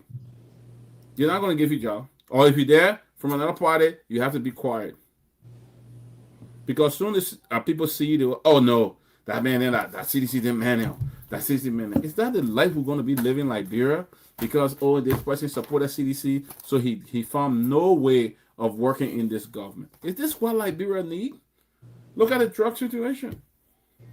The $19 million drug they were putting up now. Look at where it coming from. Right in the police. That was taking $10,000. Taking $10,000 for $25 million or almost $100 million deal, and getting a $10,000. Is that what you put your life on? Almost $100 million deal. Now, it speaks volume again. The police arrest, the money they see, police check their own from there. This is what we saw. Who got everything to show it? Who got it? Don't get me wrong. It can happen even in America. When you go on operation, the money you see there, you get report off. You will check some. But let me say this on a most serious note. That the Peabody, you're right. Before I can welcome Tomalin and Josh, let me say this clearly. There's a lot of issues being unfolding. The Liberia National Police, if it came to some of the Dopoh commanders and other things, they will move to send them, professional standards. There are a lot of things being unfolding in the Liberia National Police in terms of investigating those criminal, those very dangerous criminal activities within the police itself. A lot of things. Sometimes they move on crime scene. Most of the proceeds from the crime scenes, when they confiscate these things, they don't report same, right? If there were, and this report about more than 100, close to 200,000 being confiscated from drug law, and then you reported $17,000, and that's using that as part of the evidence situation. This is beyond that. It's been unfolding in the Liberia National Police for a very long time. I've had a lot of affiliates in the Liberia National Police. I was one of those And we reported some of these things. Even when Chris Massacre was police chief, these are some of the things he started cracking down on senior police officers. I had a very good relationship with Chris Massacre, and he's one of the cops in Liberia that I really respect. And that's why he's moving around quietly, doing his thing. But yeah, the old man was more or less very professional in terms of applying the basic regimentation in terms of the police. But all of the things that are unfolding, and everybody that is very close, the chief of intelligence, we are receiving report. It's not yet confirmed, of the Liberia National Police. The chief of highway patrol, we also received an unconfirmed report that they have alleged to be involved into this situation that's unfolding. Now, the police announced today that they are relieving Johnny Dean, who of course is the chief of the Crown Services Division, the person that directly investigates major crimes in the country. And that he's a confidant, not only a confidant, a rolling ball, like a rolling ball, with along with Gregory Coleman, the police chief. So listen, even the person that cannot dismiss Gregory, but Gregory have now lost the moral ground, the professional standing to continue this investigation. Trust me, oh, that he will cover up. Gregory knows something that the rest of the country we don't know. He knows something. So his boys that he deployed, the intelligence chief, the chief Crown Services chief, the highway patrol person, these are people he directly, when Gregory went to the police, most of those people, I'm told, that most of those folks that Patrick appointed in the police, Gregory disintegrated the entire leadership of the Liberia National Police. As I speak to you, I'm receiving a lot of messages from some police officers that are disgruntled, that they took them from their position and sent them to Cornwall. One of the SMEs say, oh yeah, I'm proud of sending to Cornwall, Comrade Pewee, but the police is not what you should expect now. That's that body game we have. He said to me, this is body games in the police. Gregory knows about everything that's unfolding. If Dean will be hawked, Gregory brought Dean back for this mission because he felt Dean is his mission board. I mean, so I mean, it would just be fair. Those that are even protecting him from the hierarchy of the politicians to say, hey, it's time that you step aside from this investigation. I don't know if the president will continue to keep him on the job.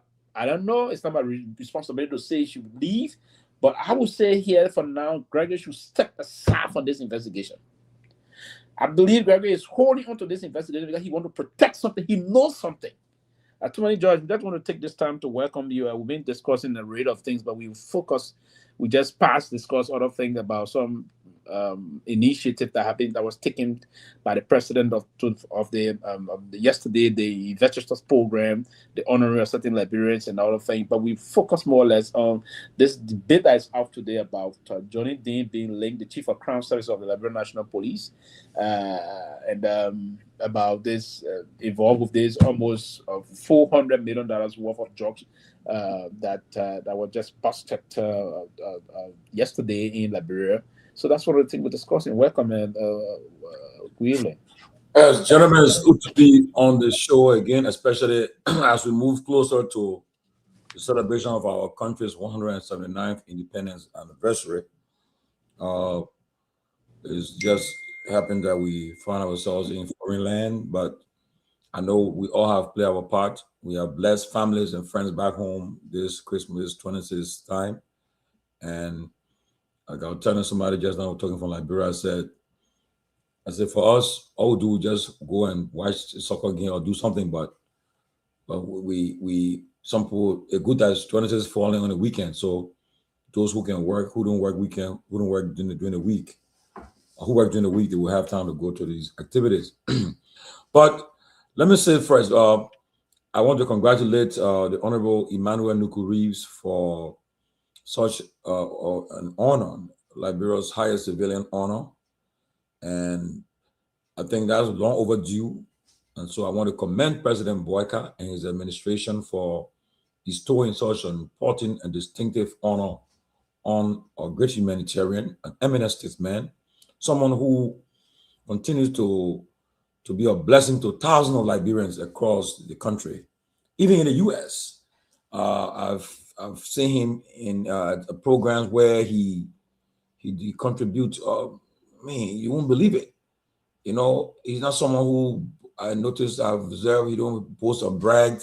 Quiet man. You see him, you won't know who he is, but he's quiet.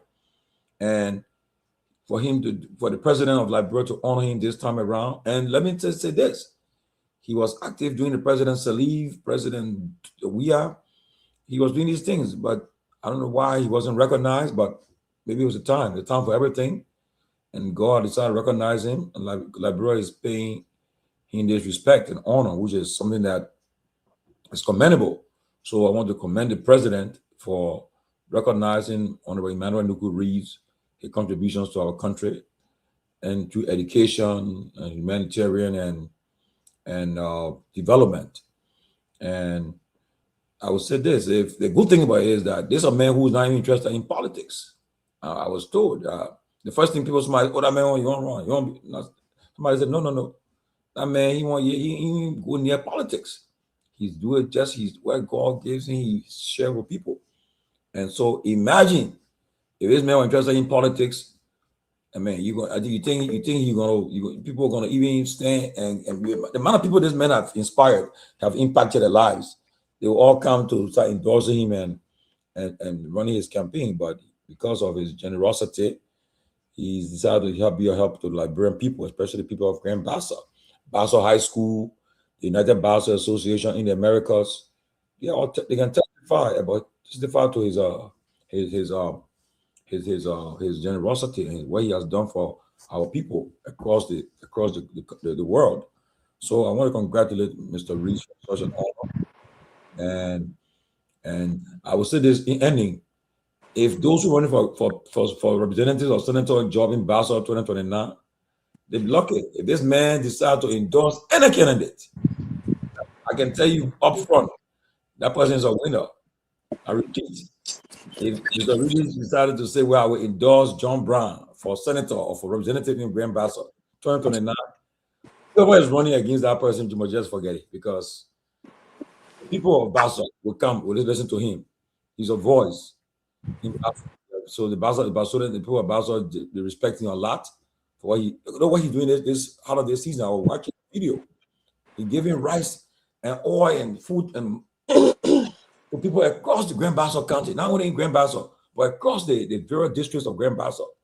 And somebody will say, "Well, the man doing it because he don't run." No, he's not interested in running for nothing. He's just doing it as a humanitarian. How many politicians, how many Liberians will do that? And we're all putting politics and attached to it. So we want to recognize and respect him. And thank God the Liberia recognized him yesterday, and at least he's getting his flowers right now. We pray for good health and prosperity and longevity for he and his family. And so this closing argument, I want to say that we congratulate you, and we pray that you continue to be that light and that help to many thousands of Liberians across our country and abroad.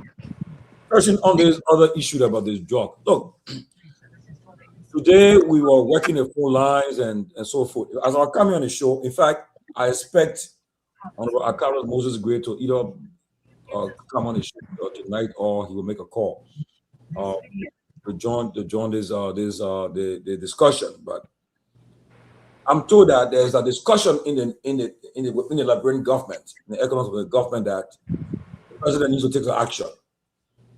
There are one group that's saying, "Mr. President, with all what is happening, somebody has got a role. You can't just be, somebody has got a role." The first question the people are asking, how did we have all the money allocated for national security?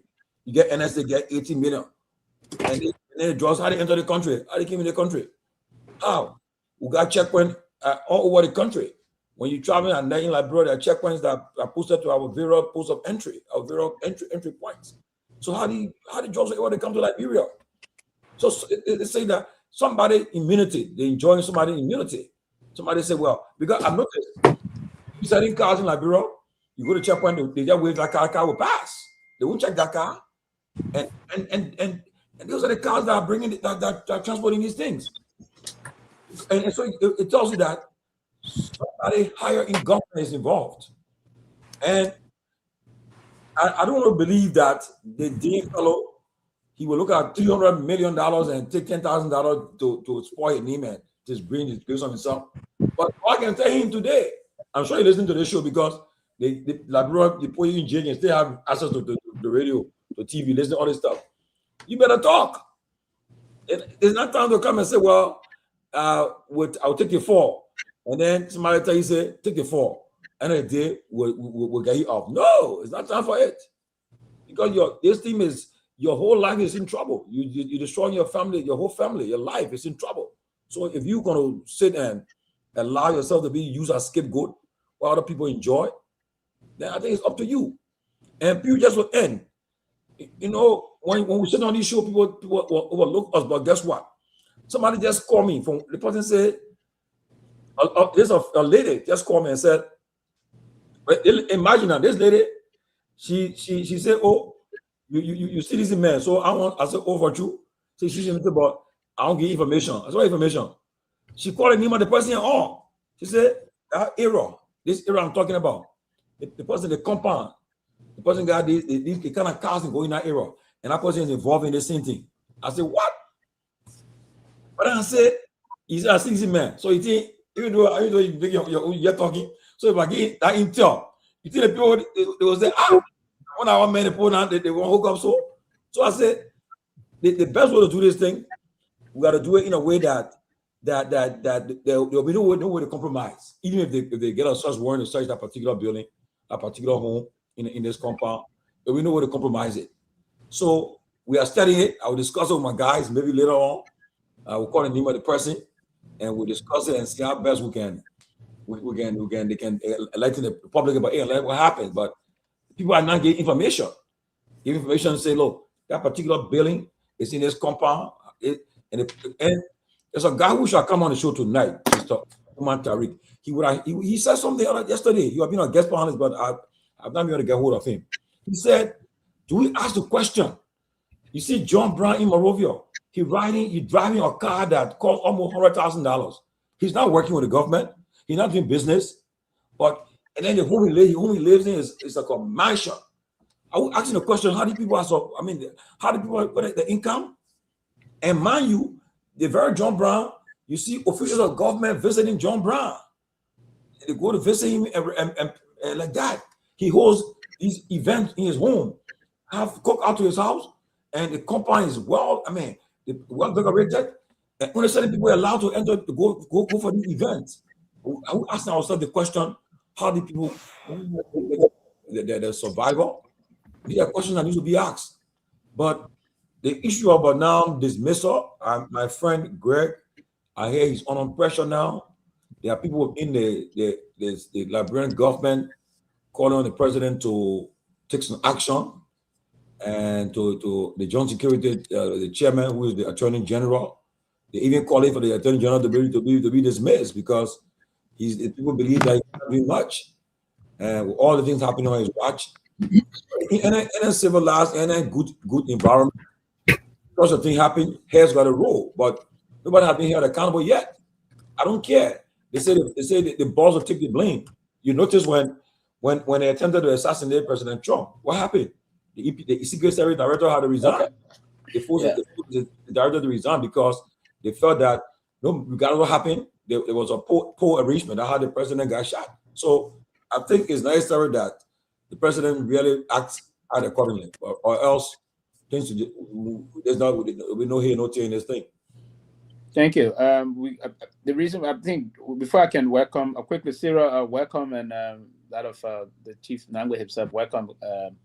We haven't major development today unfolding relative to this drug situation. But I think, Junkies, do we have additional 10 to 20 minutes left that we can, because we slip up due to the time, we just didn't the time.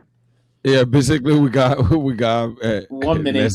Yeah. So what we do, we just take a pattern. Tomorrow we'll take the course.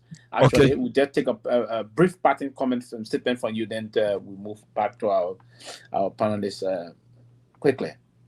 And so I want to start with Josh, who mentioned the issue of not taking the bullet for anybody placing your chest to bullet for anybody. This issue is about redeeming Liberia's sanctity and all of the sacrilege that have been committed in excesses of bringing drug to this country uncontrollably, as if we are doing cargo handling with consumable goods. I want to say to those who have already been caught, because I'm speaking with authority where we are. Those guys have already been caught. Maybe since you are in the States, that's why you are still saying allegedly. Even though I'm going home and other things are God money me. But let me let me say this. Do not allow yourselves to be the sacrificial lamb. The egg have already burst. Yep. We warned and advised, but you people did not listen. So that rotten smell, that effluvium will have to spread around for everybody to inhale, because that was why you people signed up for. We always advise, but we were being overlooked, and see where we are today. Even though the image of our country had been dragged in the mud, what I want to say, men are still around like uh, Honorable Reeves, who was being awarded by the president. I want to say kudos to President President Boakai. That was a great venture to reciprocate good gesture to someone who had contributed immensely to the development of this country. So I want to say kudos to you, Honorable Reeves, on your preferment. And I close by saying this drug issue, you already catch my man. You people should be the people that will allow us to know the other BB hand and what beyond it, yeah, because we tired holding and putting on the drug business. Thank you. My name is Junkies Morris, and this is the closing argument, and we are on Freedom FM 87.9. We'll be here tomorrow on the weekend's edition of the program. Thank you. Bye bye from my end. Thank you, Junkins. Sarah, you've been following, I want to believe, so the Liberia National Police, we've been hearing from behind the scene that there are a lot of other critical things unfolding about certain high profiles. I was saying yesterday, high profile police, high ranking police officers linked to this whole drug situation. Because we were discussing the last time, this cannot just be in isolation, that these things will happen without big hands of the security forces not being behind it. Now, we were first, there's still roaming around circulating that the chief of intelligence of the Liberia National Police, someone that is extremely close to Gregory Coleman, and that of the chief of Highway Patrol, and the current, the guy that's been relieved now. He put the chief of crime services, person that do the one of the major crime investigation, other thing, Johnny Dean. That was before dismissed by the past police chief, Patrick Sunu, for allegedly aiding in the beating or facilitating armed robbery, was brought back by Gregory Coleman, and he's linked to this. Now, Gregory himself announced, the police announced that he'd be relieved. Should Gregory Coleman have the moral ground to even be heading this investigation? But that's tender now, moving forward. Thank you, Pewee. I want to say hello to everyone, and also those in the comment section to say hi. Thank you for following the show, guys. Let's continue to do this for our country. Yeah, I mean, I've been following the incident in our country with regards to this whole drug issue, and the police director kind of being, I think at this point, the police director is not, fit to be part of this investigation. I think he's really tainted. I think he's in a lot of ways compromised. If you see that the intelligence, this guy, I saw pictures of him with the police director. I mean, somebody will say, oh, just because you're friendly with somebody doesn't mean if the person commit a crime and you're part of it. That's true. That's true. But at this point, with the way the investigation is going on, I think he should be excluded from it. He should be recuse himself, so that there can be an independent investigation, and so they can come up with what is really happening. Because there's level of drugs, Pewee. There's level of drugs that we are seeing in the country. This is my first time seeing such amount. I know they say, oh, 100 million drugs came in the country by the weird government. But this level of drug, I mean, we saw the 19.2 million. In less than 2 months, we see there's 370 million drugs. Who knows? They probably have other, consignment in the country that have not been busted yet. And thank God to our international partners that are helping us to see some of these things, or else it will slide and our country will be in a mess. You and I will go to the airport. They will put us in a special room to search us, because our country will now be labeled as a narco state where drugs are flocking into our country. It doesn't offer well for any one of us, for any of our people. So I think President Bouaka needs to take a stand. If he's interested in the thing they call legacy after his term, he needs to take a stand. I see them passing around, clapping, praising themselves. Oh, they work. What is the work you're doing? Allowing that a level of drugs to come and sit down in our country, and our international partners have to tip people to tell them about this thing. Then you say you're working. Where's the work? If you were not working, this drug should not even pass the port. It should not pass the ports. But because these guys are somehow connected to higher hand, big fish, so they are allowed to bring these drugs in our country, and they set them in warehouses. Only God knows how many more that's there to be busted. We don't know. But I have a feeling that they still have a lot to do.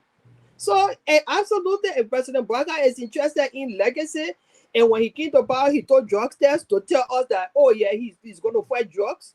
So let him do the needful, let him do the right thing. Put Gregory Cuomo one side, okay? Let him step aside. This investigation, let it go on so the Liberian people can see the bottom of this case. Thank you, Pewee. Thank you. Mr. Nagbe, there's a lot of other basic complication here to further exacerbate the situation. There's this allegedly reported that there was this almost $200,000 that were also seized in some of the arrangement, and then only 17,000 was reported by the Crown Services investigators to the Liberia National Police, or almost 200,000. And should Gregory Cuomo, the RG, the Inspector General of the Liberia National Police, still continue to preside with this investigation?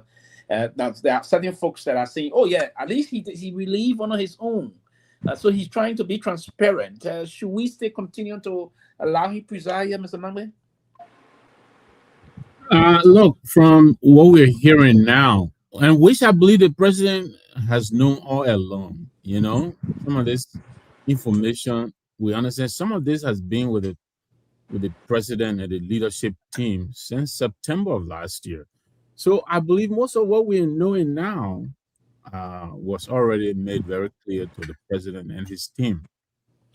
From what we're hearing now, I think IG Coleman has lost any credibility whatsoever to continue to be a part of this investigation, because this is not just about him making mistakes or lapses or whatever it is. He is being directly implicated now in what is happening. I mean, the reporting, like you're saying, others have said, is that the very reason why Dean was removed, Coleman himself participated in the very act that he's accusing Dean of providing comfort to the accused. We understand now that had it not been for other officers of the security forces, Dean would still have a job today. And what about what Sarah is mentioning, which I didn't know, I had to look up, that Dean was actually dismissed since 2016 for armed robbery. How is it that this man is not just a police officer, but he is a high-ranking officer of the police forces? How is that possible? How? Now we can understand why we're having all of these problems that we're having with this investigation. You can now understand why a lot of people are calling for a clean sweep of if not all, a majority of those who are investigating, because they're investigating themselves, it would seem. So to answer your question directly, I think IG Coleman, based on what we're hearing, I think he has lost every credibility to still be a part of, to still lead this investigation. And I'll pass it on to you quickly. But let me tell you what the CMC is calling for. First of all, we're calling for the president now to declare a drug emergency, a national emergency. The system that we had set up has failed us. I think we cannot continue to rely on luck. We got lucky, if I should say, because the system was set up to stop these illegal substances from coming through our borders. But this drugs we're talking about was already in country, so it already passed through the system. The system has failed, and why? Because there are enablers at almost every level of the security apparatus. You know, I mean, it's being made clear, and now we're hearing all kinds of stuff that these people, they may have come in, just like we speculated here yesterday, that they may not have even come through the port of Monrovia. These people may have come in through Mahapa or Greenville or Buchanan. You know, one of those ports that is less, you know, guarded. And we understand these people have trackers. They have all-terrain vehicles, you know, dirt bikes. They have all kinds of stuff that they could be using, you know, because this quantity of drugs that we're talking about, this is not just somebody sneaking something in undetected. So this is serious. So I will give it to you, but let me tell you what the CMC is calling for. One, we want the president to address the nation immediately. Mount the podium and talk to us. Talk to us. Why can't this president, why is he keeping the speech from us? On a situation as grave as this, we think the president should address the nation and tell us, give us a clear account of what has happened so far, what they know. Two, we think he should establish an independent investigative team of Liberian and international partners. We think we shouldn't be ashamed. We are a small country. We're limited in resources. I think we should call for help. So we think the CMC is calling for the government, on the president to do this. Three, we want the president to investigate every security, customs, immigration, airport, seaport, and other public officials who may have facilitated or failed to detect the operation, including Gregory Coleman himself. So the CMC is calling for that. Four, we want the president to provide regular public updates on arrests, charges, fugitives, financial transactions, and assets connected to the network.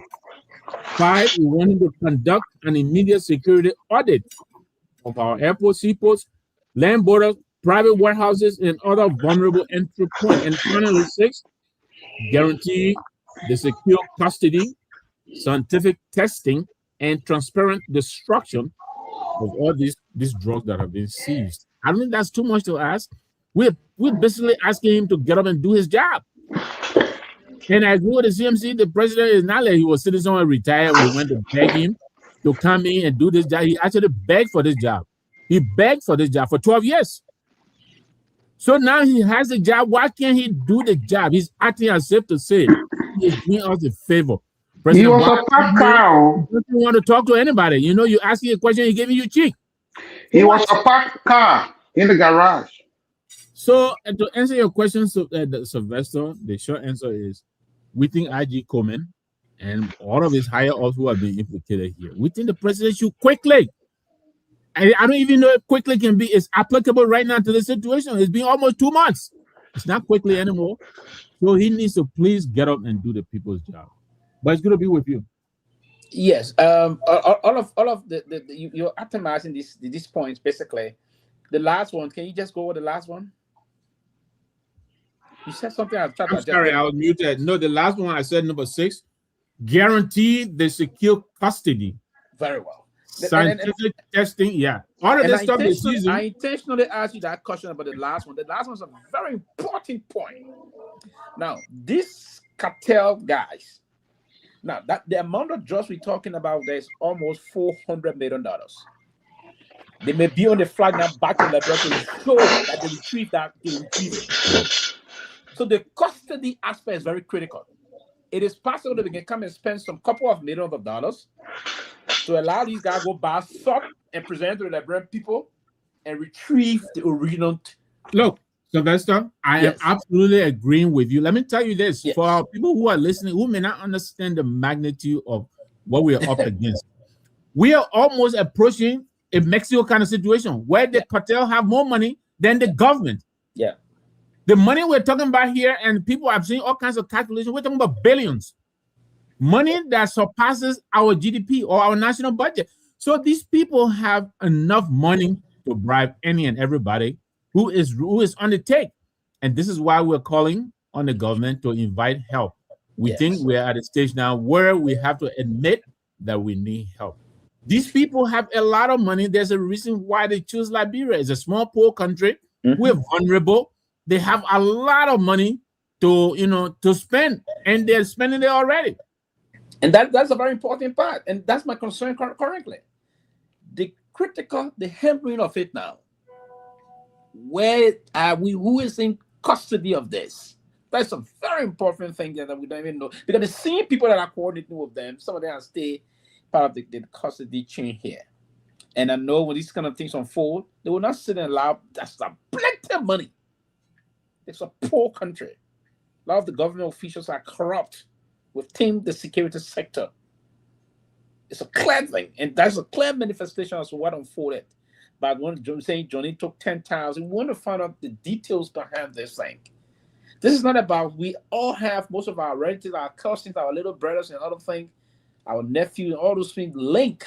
And no, we know that it's not the cocaine most of them are doing, but the fact that you want to use the country as the kind of a hub for this kind of a thing, it will even allow them to bring this sort of useless other drugs that would damage the future of our young children. But the international approach to that, it would damage our international diplomatic credentials, because our diplomatic credentials are going to be damaged. Time will come, our travel dossier, sometimes they will have to be put in different screening room, delay, or sometimes before you board the flight, we'll have to call you, ask you this, call you that, check you up, put you on this scan, this. It's not good for the image of the country. It's not good. That amount, the street value they're giving, there's trying to, there's a gossip in the corner, the street values around, they say they're trying to bring it down to 300 million. But what we saw, the port took almost 50 minutes, almost an hour, to load that huge police truck. Almost an hour. Because I found it live, almost an hour to load that police truck. More than 200 bags. So this is not a small thing we playing with here. I told you, and the CMC is damn right on this one. The president should address the nation immediately and declare some national emergency here and mobilize and communicate the legislature back in their own break. Tell them you need some money. Call for a national emergency. Declare a massive independent presidential task force, drugs task force. And you appoint someone that will coordinate that from across the different security sectors, so that you bring some of the veteran past honest security people in the country to preside over these things. Maybe Johnny will want to say something, we don't know. Maybe Johnny will say, I will not go down alone on this one. So there's a lot of things unfolding. I believe that people in the security sector will have to speak to this. But Mr. Sita, the reason why I brought up this, you just joined us, there's a lot of other things unfolding. The debate is across from political parties to independent Liberian citizens and other religious leaders. I listened to one of the religious leaders today on OKFM. Also, he spoke against this thing. He says it's a serious thing that the church will have to go and pray, but the government will have to take some action. What action, if you were to sit across the table with the president of Liberia, what will you be recommending to him as a former Liberian journalist? You've been into it. Well, and a parent also.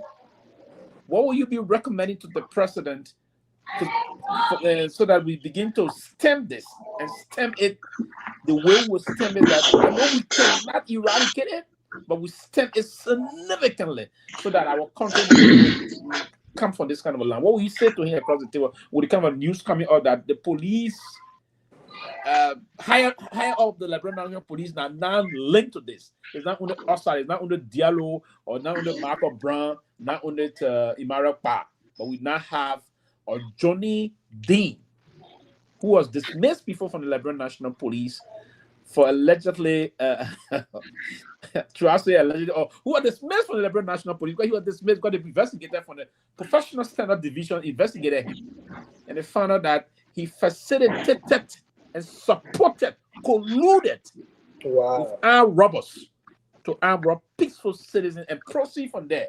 Were always distributed in his vehicle. Wow. Yes. And then today he's speaking, and he was brought back by this police chief as one of his, I'm As using this. one of his confidential. Yes. So you can take it from there.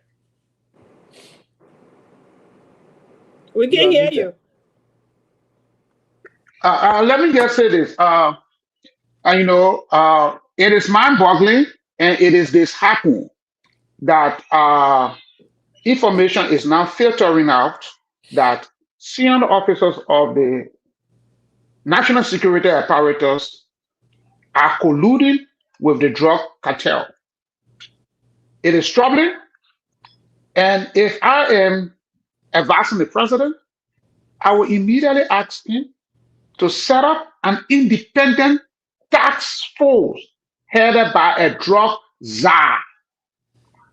That task force will include people that are competent, people that are credible, people that know how to do the job. Now, after setting up that task force, you ask for international assistance. That is because we don't have the technology to combat the inflow of drugs into our country. You ask for international assistance from the UN, from the US, from the European Union, to help you, to help that task force to be able to work. Independently investigate this $370 million worth of drug that was confiscated recently, that eventually is going to go, the price is going to go to, the street value is going to go to 400 million, plus the 90 million that was seized at the Roberts International Airport. It is a shame that we have security apparatus in our country and they are being used by drug cartel to what? To use Liberia as a transit point to take drugs into Western Europe and the United States. And I think the government, the president, somebody said it, he needs to have a nationwide address the Liberian people, and indicate exactly how he is going to solve this problem. And one of the best ways to do it is set up an independent board of inquiry headed by a drug czar. The reason I'm saying this is because the information that are coming out seems not to be credible from the security apparatus. So because the security apparatus have lost credibility, one way is going to demonstrate to the Liberian people that the government is serious to combat this proliferation of drugs into our country is to set up an independent board of inquiry headed by a drug czar. And I think that's the best approach, and because there are speculations that all of the security apparatus, all of the heads of the security apparatus are tainted in this whole operation. And somebody said it. The drug cartel, they got more money than the Liberian government. They got more money than the Liberian government. And those guys will spend as much as they can. Man, just imagine a former officer who was dismissed for colluding with armed robbers. Gregory Kromah brought him back as a strong confidant. Can you imagine that? He was dismissed. Then you brought him back. So what does that tell you? What does that tell you about the judgment of Gregory Kromah? What does that tell you? Is he really serious about combating crimes in Liberia when he brings criminals into the rank and files of the national police? It's a disgrace. It's a shame. And I think the President Walker, I don't know, maybe he's still sleeping. He needs to get off his couch and take some decisive decision. I'm telling you. Because if you have a police IG who employs somebody that was found guilty of colluding with armed robbers and he was dismissed by the police, by the former IG for that. And then Gregory Kromah went to the Bureau, I think the Bureau of Concession, and found a way for the men to go and get employment with another institution. And then immediately when he became IG, he brought him back. It tells you something. It tells you the judgment of men and Gregory Kromah. And I'm sorry to say it. You can't be fighting crime, then you got criminal as one of the person that helping you to fight crime. Really? What type of country do we have? This is a disgrace. It's a shame. And I just hope that the president, he needs to. I'm sorry if I said that you need to get off his couch. I'm telling you, he needs to get up and make some decisive decision, because this is not auguring well for his administration. He should remember that it is his legacy that is on the line. Not Gregory Kromah, not the Minister of Justice, not the NSA boss, not the defense minister. It is Joseph Boakai legacy that is on the line. And if he wants to leave a lasting legacy in Liberia, he has to take some decisive action to fight the drug epidemic and to make sure that all of those higher ups that are colluding with these drug cartels to be weeded out. That's on it. Yes, basically, Georgie. So that's the line about what is unfolding in the country now today, in terms of who is doing what and at what stage the country is headed with this kind of a line. The guys are doing things because this is in the tune of almost $1 billion, $500 million that we're trying to put the street values to this thing. What should the government, because folks in the Liberian National Police that we all been alleging, we've been speculating. Like yesterday, Dave said that we were all here speculating and all of things. Before I conclude the question for you, Robert, welcome. Thank you. It's great to be on. I can always enjoy when Pewee moderating, man. Yeah, so we've been speculating about the hierarchy of the Liberian National Police or the security apparatus linked to this thing. There was the potential of that. Now, the police chief relieve the chief of crime services, 106 in ranking of the Liberia National Police. He been relieved of his post temporarily. I know he's not going to come back, but and a lot of folks that asked Cyril, asked Mr. Nagbe. Mr. Nagbe narrated something also very great, the both of them, but he brought 6 counts of the CMC recommended. Who relieved him of his post? Is that the police IG relieved him of his post? Yes, I think it was the police IG that relieved him. He appointed him because his position is not the chief of crime services. It is not a presidential appointed job. So the boss to that position is the Deputy Inspector General for Crown Services. You can remember the last time 3 senior police officers came, the police IG, the deputy, and the other guy. Right. So that's the guy that said that he's the Deputy Inspector General for Crown Services. Okay. But then the IG will move to appoint someone to head the operation of that area. Okay. So Johnny is the one heading that.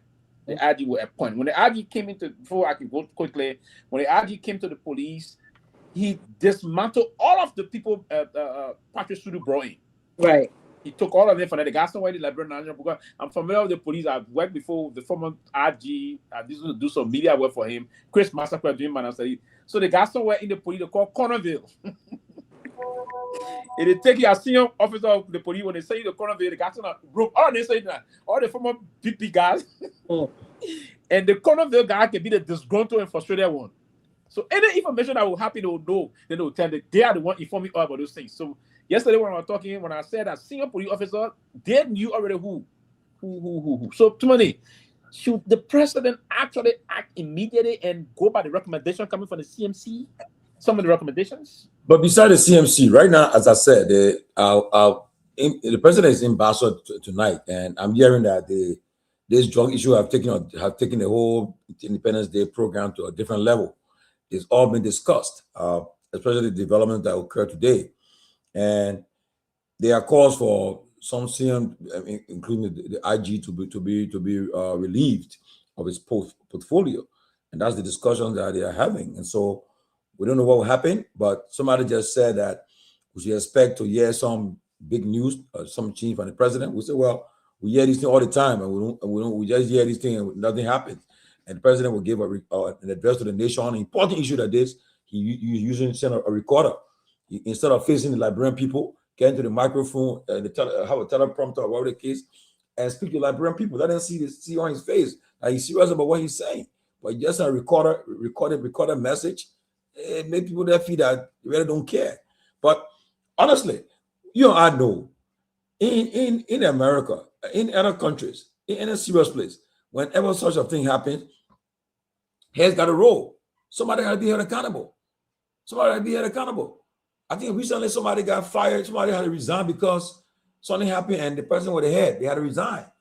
Okay, they had to resign. The person had nothing to do with it, but because they were heading, I think it was in one of these states. I think when something occurred, or shooting took place, something happened, and the chief of police, somebody had to resign because they just say somebody left, something was left undone. So somebody had to resign. So right now, it's important that, because what's going to happen, because the country is so divided, you're going to see leaks about to happen. People are giving leaks to the press, and don't be surprised. Watch out for Front Page Africa tomorrow. I mean, I run it. Just send me the copy of tomorrow, but which is different from what will happen on Friday. I mean, the next day, or maybe Monday or so. But just watch what will happen. You see a news that will come up. Something going to happen. People start giving leaks to the press. I told you that I was coming to the show. Somebody called me and said, when people get information, you call a name. I said, oh, I can call your name. He said, but there's a house in our community. The house is owned by SYZ person. Houses with large fence. See the amount of cars and go to the house. Or Jeep can be going there. Everybody say, he said, but you sedition. So I said, but then you are sedition. I will tell you people that they will tell want to go how many people who visited in that particular house. You know. So I said, well, I will talk to my guys, then we'll find out how best we can expose that story. So they put it on record, then the government go and check that place. Because people are not getting information. Leaks gonna come up. And people needs gonna be called. And every time we hear people, they say Tomalin Joe, they say that Sarah. They call in of people there who tap in government, that person involved, that person, and the people, and they're all hearing, and they just dismissing it. But until somebody started to confess and call one of the big names before Liberia Team, or what could happen to, don't be surprised, because like bro, we only act when America act on us. If the American government come up with a strong statement tomorrow, maybe that time the president will get serious. The American government says we restrict visa to Liberian government officials until they can get a catch of the drug crisis in the country. Maybe they'll get serious. Or if they demand that they get intelligence that Liberian government is yet to they say, okay, intelligence says that this person in your government is involved. Until the president acts, maybe that will happen. But until it happens, I think they'll be playing a game. But all I can tell you, expect to hear leaks coming up. And the people got, I will not suffer for nothing. That guy that got Dean, you think Dean will go down for nothing? No, he won't go down for nothing. He will start talking. And he know that his life is done. So he will talk, Pewee. So I expect to hear a lot of stuff. But the CMC position is strong. But one of the things that political parties have a tendency of just giving these statements and all. No. If anything, CSC, go to court. Use the court. Go further. Say, we demand this. Go to the court. Don't just make statement and leave it so. Take further action. You know, and make put the government on fire. But so spirit of what we're going to expect to see happen soon. We have a lot of leaks coming up. Yeah. Thank you, Tomalin. But before I can come quickly to Robert, there's a lot of things unfolding here, and I think Sarah is the one that asked the question today. If the guy didn't relieve on his post, is that correct? Who relieved him, right? So I just got additional insider story from this time around from this time around from the NSA, and my sources. I mean, this is beyond the Liberian government. I think the NSA. There are some international partners giving the intelligence to the NSA. That's my information I'm getting from inside the NSA. The money, the alleged 10,000 was given to Johnny by a girl called Fifi. That was representing the guys. And I think that he has some romantic relationship with her. Yes. So the basic line here is that the NSA. The NSA may have contacted Johnny, called Johnny. They said, getting some information. It was not the police that uncovered it to get him out. So when they call him, from the information we're receiving, it's unconfirmed, and I know this is only up. They call him, they say, okay, you got this money from this person at this time.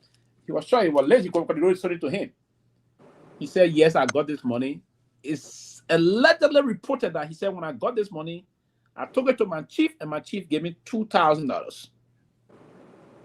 Right? I'm setting the basis for you to respond to it, because a lot of things coming up now, and we may get more other development. That my chief gave me $2,000, all of the said amount. And who was the chief? Now I can't, that the name I can't call. He said, so we will presume basically the chief should be basically the police RG. That should be probably the person you're talking about. But then the NSA folks call him and say, okay, there's the case that one of your senior officers is going on. That he ran ahead today to call this press conference to add that he did this thing. So no, he was contacted by the NSA. That this what we uncovered. Action have to be taken. This God, God, this this beyond God this, is but good. this is proving, you said something around that the international partner, I think our friends from here are helping tremendously. So it's part of this. So there's a lot of things unfolding. So I wouldn't be surprised if more pressure were to come to the president to take some action against some very senior police officer. But I'll go ahead. I just try to set this basis. Yeah, and it was good that you mentioned that. Everything that we talk about is unconfirmed. But I made a post. You know, the things we can just come and say on social media or on the radio. But I made a post that the police chief have arrested a guy supposedly giving $10,000 when we are talking about millions and millions of dollars involved in the seizure of cocaine. Now they are actually attacking certain individuals within the police that are giving information out. And we're not going to call the names of those folks. But what I will say is this. I think if there were any opportunity for this president to send a clear message, I think Gregor Coleman has a lot more questions to answer than he has in his press conference. I think he's implicated. Gregor Coleman, and I've seen pictures of this guy, picture with a lot of different folks from different political parties. But I think those are all distractions. The question is, why did Gregor Coleman, of all the police experts, of all the credible, reputable men and women, not just in Liberia but abroad, that I believe could have done the job more effectively without any criminal record. Why did he go out of his way to appoint this particular person? I think this is a very, it's a question that I think the IG needs to answer. The IG was aware of this man's record.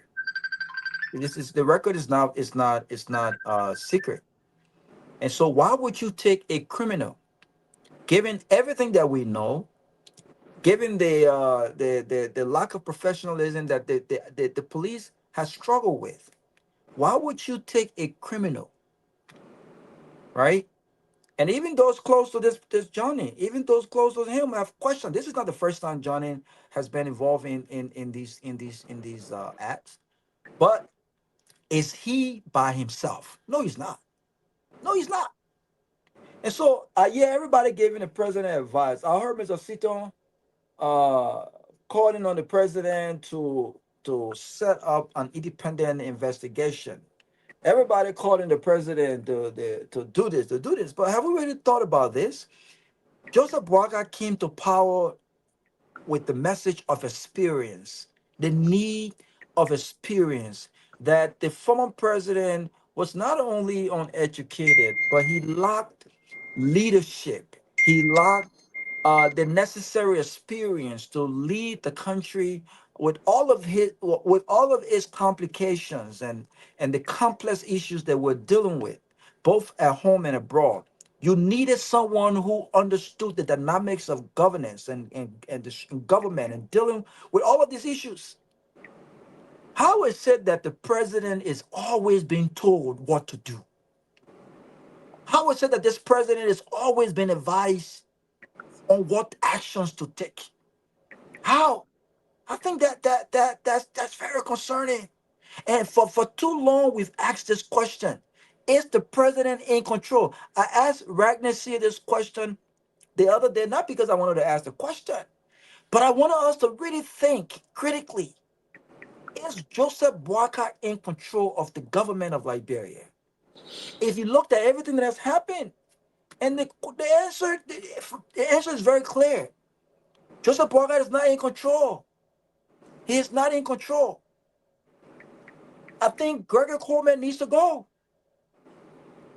There is absolutely no way. I would not accept any. Listen. I think they're throwing things out, hoping that something sticks.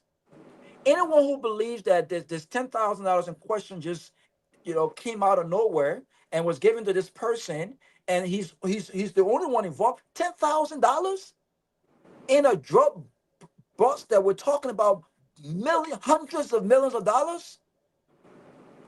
So there's something involved, and I challenge the IG based on what we know now. We will not talk right now. We'll wait. We'll hold our peace. I challenge the IG to come here and tell us that he was not aware that this particular gentleman was involved one way or the other before the NSA reached out to him. I challenge him in this public format. The IG must recuse himself. I think the IG has to go. The IG and the leadership of the LDA must go. But there are other people within this government that this government is protecting. I'm not concerned about Johnny. I'm not concerned about these people. I'm concerned about the big fish. The IG must go and the IG must be investigated. Hell about big fish, Robert. Hell about big fish. This IG must go and he must be investigated. I think for too long, he has shielded himself. And over the past few weeks, because he's been motivated politically, I think he's shown his true colors. He's not a diplomat, right? He wants to be a jote, and he does not have the training of a jote, right? He wants to be tough. He wants to be a gangster police officer, and he does not have the charisma. He does not have the voice to do that, right? And so, but I think he has to go, Sylvester. This IG knows more than what he's telling us.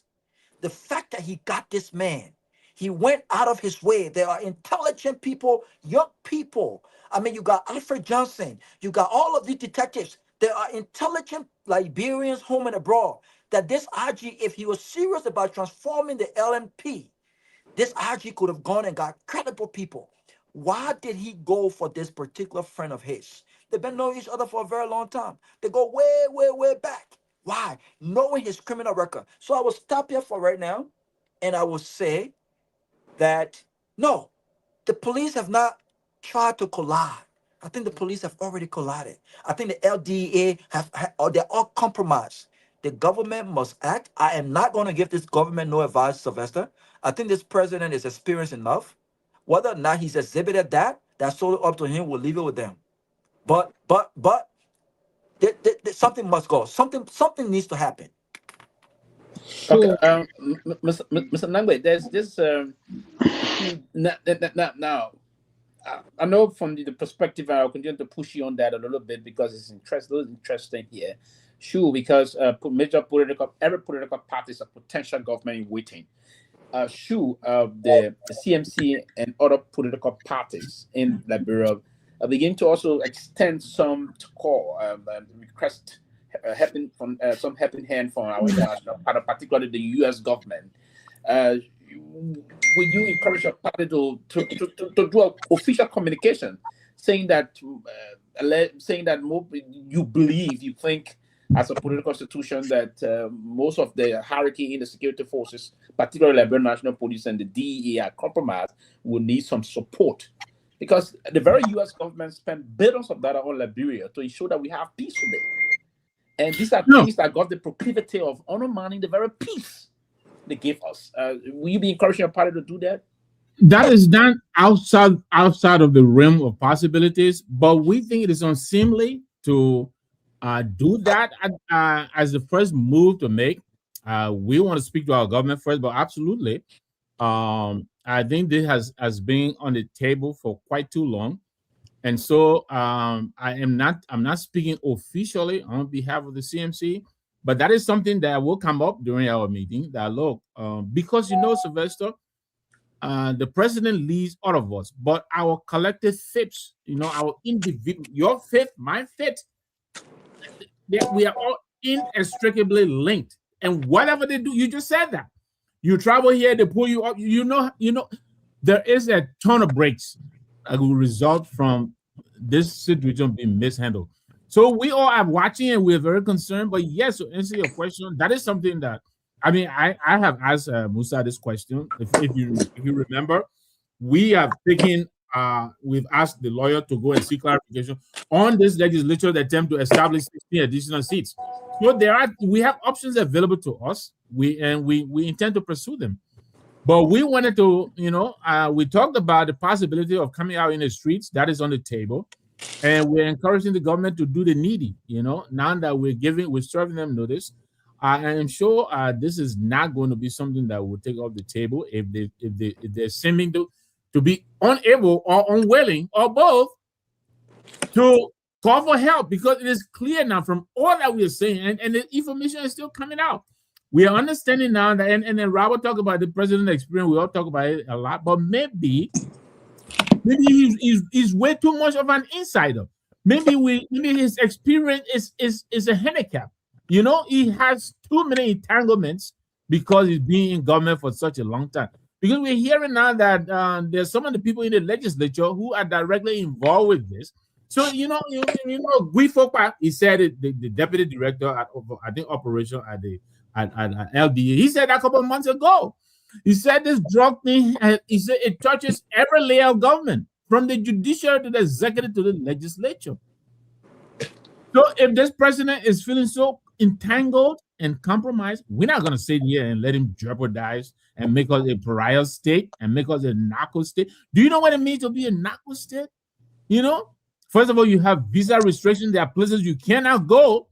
And then those few places you can go, you will be sweating when you come through the immigration. We don't want to do all that. We don't want to do all that for a few people. Look at this nonsense. People are hungry. You're talking about billions of dollars. You're talking about $10,000 bribe. That's why somebody is willing to dump the whole country. Are you kidding me? $10,000? It is really sad. It is sad. But to answer your question, I know a lot of us here want to turn, so I will pass it back. But yes, that is an option. We will push the CMC. We'll let our lawyers look into that. And if there's an option we can pursue, we will do so. But we're not going to sit here because we refuse or fail to act and let this government, and because of their incompetence and their corruption, and take us down the drain, all of us, and bring us down with them. We're not going to let it happen. We're not going to let it happen. Yeah, thank you. Quickly, if I go to Jackson Seaton, Mr. Seaton here, Sarah, should there be a kind of a concerted effort by both houses in the legislature? What we call a bipartisan approach.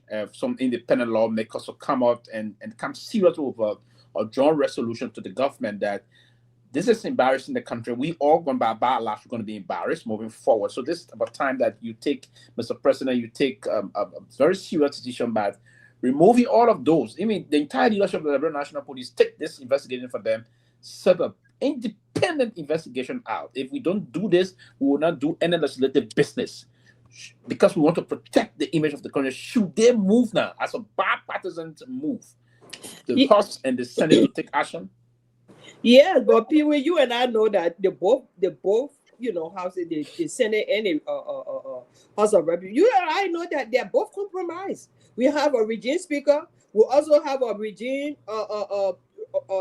Senate pro tem.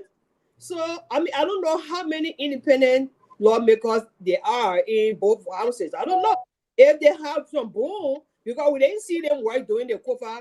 We saw what they did during the COFA, thing. But they didn't have more strength because the executive decided to go the other way around. So even if they try to do it, they can do it. But at the end of the day, who has the power? Is the regime speaker and the regime pro tem, along with the executive. How they're going to push things, we don't know. But I think they should try it, because this is very, very serious. This is very, very serious, and this is going to affect every one of us. I mean, it's not going to bring investors into our country. They're talking about creating jobs. Where are the jobs? Who's going to look at our country with such that the amount of drugs in there and go put their money there to invest? No, they're not going to do it, because drugs creates armed robbery. It creates a lot of things. A lot of things. When you have a country that is a narco state, there's lawlessness all over the place. There's no rule of law. People get on there because they have the power that protects them. They do all kinds of things. So, I mean, if there's an independent lawmaker in there, which, of course, I have not seen much of their power, and they want to do something about it, they can give it a try. There's nothing they're trying. They can put their voices together, go to the regime speaker and the regime pro tem and tell them this is what we want to do, because this concerns our country. And see if all of them can put forces together. I think they should do that, because this is very, very serious. I have never seen this level of drugs in our country. And this is very, very scary. It's scary, sir. I'm sorry. It's scary. Sarah, look, I'll pass it quick. Look, the legislature in the Senate, they have shown their hand over the Jokai thing. They have told us that when it tickles their fancy, they will do something about it. Then they threatened to take a vote of no confidence in Jokai. We know they can do something. Did they take him out? No. We're not just going to give them the pass. All of us are in this together. We'll be calling them out as well. They can just sit there and do nothing and let these few people take all of us down. I understand why you see Mr. Nagbe, but did they take him out yet? No. They just say these things for sensational headlines, but the actual action is not done. This is my point. You do have a point. I'm just saying that, yes, I agree with you. They didn't pursue it to its conclusion. Yeah. But I think they have shown to us that they can put up a fight if they want to. And so I think they know this is not a choice. It's not a matter of choosing. This is compulsory that this government be pushed into action. So I'm hoping all of us, including our lawmakers, will finally wake up, and muster the courage and push this government to do the right thing. Thank you, Mr. Sita. Now, there's a lot of other things that's unfolding. The president got a lot of authority via Article 50 of the Constitution that gave the president the executive power of the republic. And when there's a lot of things unfolding, the president is the chief superintendent of the country. Should the president, I think that's part of the laundry list of recommendations that came out of the CMC, and to admit that these are some of the very brilliant recommendations. Should the president declare national drugs emergency in the country and suspend certain laws, and appoint immediately the head of a new, very effective DEA head, and give the DEA and the security apparatus some authority to weed these bandits and terrorists from among the property of the citizenry?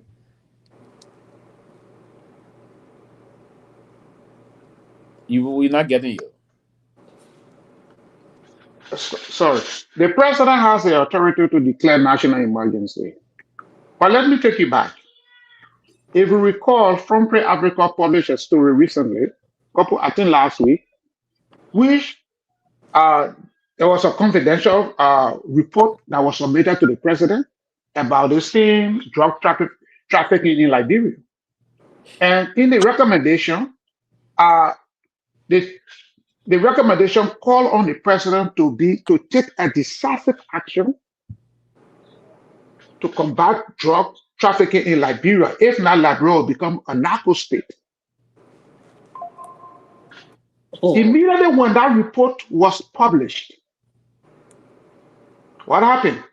The executive mansion issued a press release denying that the president got that confidential report. Right. They deny it. But exactly what that report stated is what is obtaining now in Liberia. That's right. So I don't know whether the president he can even make the decision to even declare a state of national emergency. Propaganda with the Liberian people. So, and I'm sorry to say it, and I said it the other day, I said, look, the report, that story that was published by Front Page Africa, that was a credible report, And we are all seeing what is happening now. Liberia is gradually sliding to a narco state. All of our security apparatus, the top people in our security apparatus are now being linked allegedly to the drug cartel. And then you say the president should declare a state of national emergency.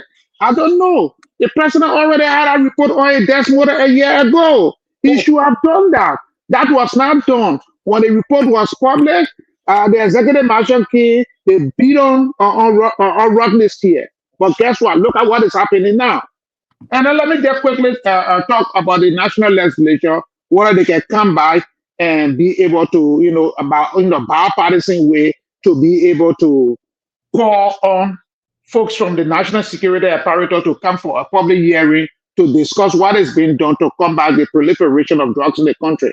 I don't know whether they have the balls, but I do know one former legislator who had the balls, and because of that, he was rare out of the country, and because of that, we have a certain former president sitting now in the Hague for war crime. And I'll give you the story. When Jesse Jackson went to Liberia, he was then President Bill Clinton, the late Jesse Jackson, special presidential envoy for Africa. He visited Liberia. I was assigned on that beat. He met with Taylor. He met with the U.S. Embassy, even had a dinner at the U.S. Embassy for him. When he was leaving Liberia at the Roberts International Airport, he broke the news. He said the gun running and the diamond smuggling in Sierra Leone has to stop. I listed that story for the Inquirer newspaper. Fast forward, the government was playing lukewarm attitude towards what Jesse Jackson said. The only legislator at the time who called for an independent investigation was the late Charles Walker Bronskin. On the Senate floor, he was then president pro tem of the Liberian Senate. And he made a statement. He said that allegation has the propensity to damage the reputation of Liberia. Taylor did not let that. Taylor concocted a plan. They removed Bronskin as president pro tem and they ran him out of Liberia. Where is Taylor now? He's in the Hague. So I don't know what will have legislator like that in Liberia again. I don't know. Because all of those guys in the national legislature, and I'm sorry to say it, most of them don't have balls. They don't have balls to hold the executive accountable. They don't. So I don't know where we are going. I don't know. The president, I don't know. And we all say, yeah, he's of age, so he's not that well elect. And so a lot of the things that come before him, it is watered down, and he does not he does not know the severity of some of these things. But guess what? It is his legacy that is on the line right now. It is his legacy. And if he does not take decisive action, it's going to cloud his legacy. Thank you. Thank you. T. Josh,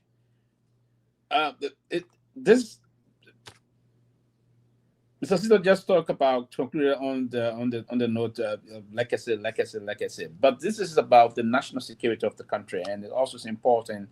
And beyond that, like I said, thing that is also very critical issue that's very also important is the conditions of Liberians. Because every day we talk about moving every country, we want to talk about the kitchen table situation in Liberia. We call it the bread and butter situation. If we have the kind of a news being projected on an international platform about this amount of drugs being bust in Liberia, this being unfolding in Liberia already, the country economy is struggling because there's lack of job opportunities.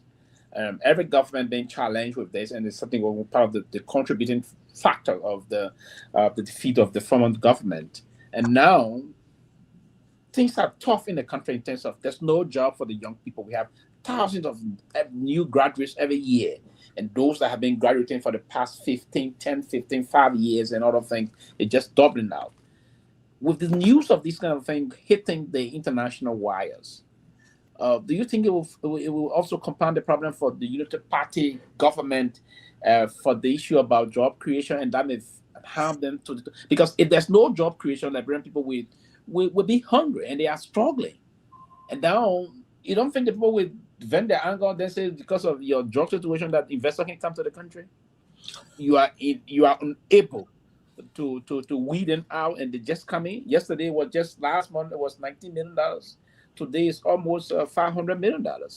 It's just a good news for the government. You know, the thing is that people in the government know exactly what's happening, and people in the Unity Party government, they are not happy to. They want the president to be decisive. They want him to take action. And they, again, because they're in government, they don't want to call the needs of people that are involved. But until this president takes some serious action, he's making things hard for himself and his government. Because for the next, if President Boga do not take some decisive action, he will become a president who will be tackling drugs for the next 2 years and the remainder of his term. And the last thing you want to do, especially we hear he's seeking re-election, you don't want to tie the drugs issue on you. You see, the same thing they don't see. You see, they tie the issue about drugs and cooch and all kind of stuff and harmonization on TDC. They didn't fight back to, and that way they took to the ballot to the voting booth and took them out of office. Now with this thing happening, without talking to somebody like bro, person it's somebody who is not even a weird supporter.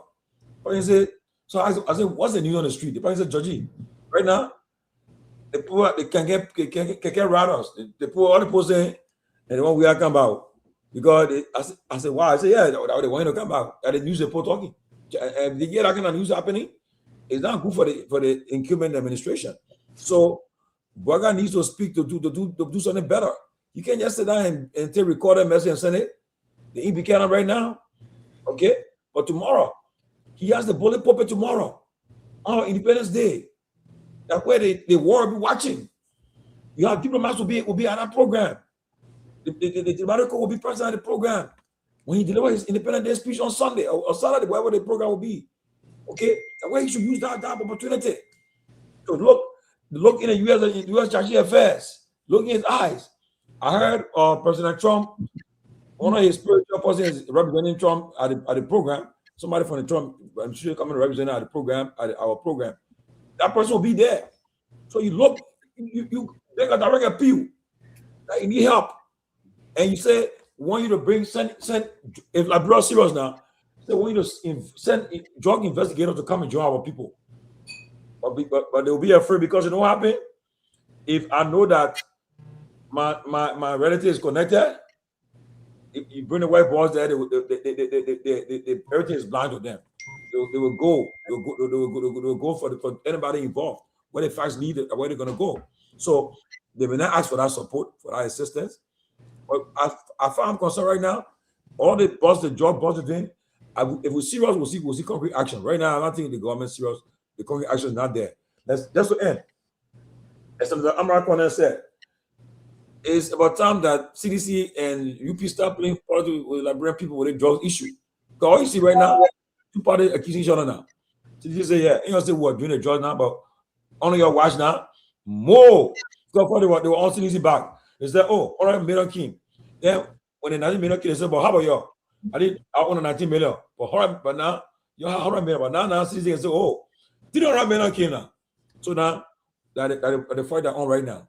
And until the president, the government gets serious, Mr. Pewee, gentlemen, I tell Robert, Mr. Sita, Mr. Nagbe, Sarah, we are wasting our time. We're not going to go nowhere. And the president needs to take some action. But yes, the president has relieved this person of the portfolio. You know he's serious. He has invited and he made a formal request, and I was accepted to send investigators in Liberia. President, we did it. When the issue came out with that 16 billion, he invited international help. People came in and to help with the investigation of the money that was missing.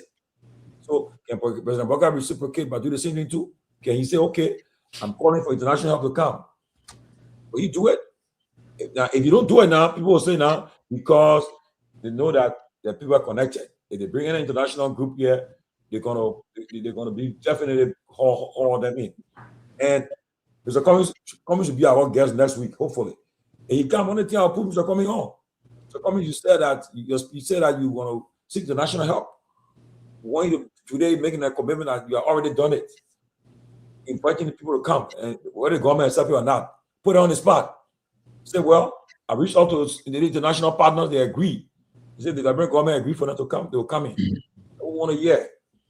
So, Mr. Pewee, we're looking forward to, let's see what happens, but the president got to be more definite and take some concrete action. But right now, I think they're still playing fun with the whole drug issue. You know, let me just say that quickly, Sylvester and Tomalin and Jackson, Robert. You know, we're just beginning to connect the dots, but I think it's becoming apparent now that we're just seeing the ear of the elephant of this drug problem in West Africa. I mean, we are aware of Guinea-Bissau and all of that, but you know, we're building a peace conference center in Foya, $10 million out of nowhere. Up to now, I can't tell. I don't know any of us on this set who can tell you the source of this money, and in fact, what this village is for. But I'm just realizing that Manabil is also building something similar to this in Sierra Leone. Now, when you take these two and connect, Jose Lineker, who is resident in Sierra Leone, all of this begins to make sense. You know, are we part of a chain here that comes all the way from Guinea-Bissau straight through Liberia and Cote d'Ivoire? I mean, maybe not Cote d'Ivoire. So, to answer your question, I really believe, and don't be surprised, Tomalin, when the president comes over with one of his one-liners again in Buchanan. You know, he's a smart old man. He's thinking. You know, he will come by and certainly and you know, but this is going to be his watershed moment. He will be forced to take action. So you take Sierra Leone with this Dutch guy sitting there with so many different passports. You take the reporting that these guys, they have access to boats, to all-terrain vehicles, to tracking devices, probably drones. You know, all of these, when you put them together, and now with all that is happening, with the report allegedly being on the president's desk since September, every morning he's shaking, he doesn't want to touch it, you know, he drink a coffee, then he put it aside. Well, he's going to act. Because as we have all said here, this is the fate of the Republic of Liberia. His failure or his government's failure to act here is going to doom all of us. You know how long we stay under the blood diamond thing, you know? How long before, I don't even know yet. I think Ellen Johnson tried to remove us. I think the Kimberly process, I think they're still blacklisted you. You would know that, Sylvester. You know, you're the diplomat. When you're blacklisted like this, to come out of it is not something that happens in 4 years, 5 years, you know? Some of us might be blacklisted for the rest of our lifetime. I don't want that to happen. I'm getting ready to retire. I want to go into Moravian and come out whenever I feel like. I don't want to be begging people to give me passage for nothing. For no fault of my own family. I don't want that to happen. No, you'll be using a U.S. book. but on a serious note, the same reason, before I get here to wrap up quickly, the same thing came about the Peabody process when Taylor was linked to this blood diamond situation. Right. And then the international partners came out, they have to bring back the Peabody process. And I have the blacklist of Liberia. There was a serious situation, and it went a long way. And that led to massive sanction, both by the United Nations, by the U.S. government, on government officials that were linked to the NPFL and the NPP as a political institution, because the NPP communicated from the NPFL, if you will. So, but these are the kind of complications.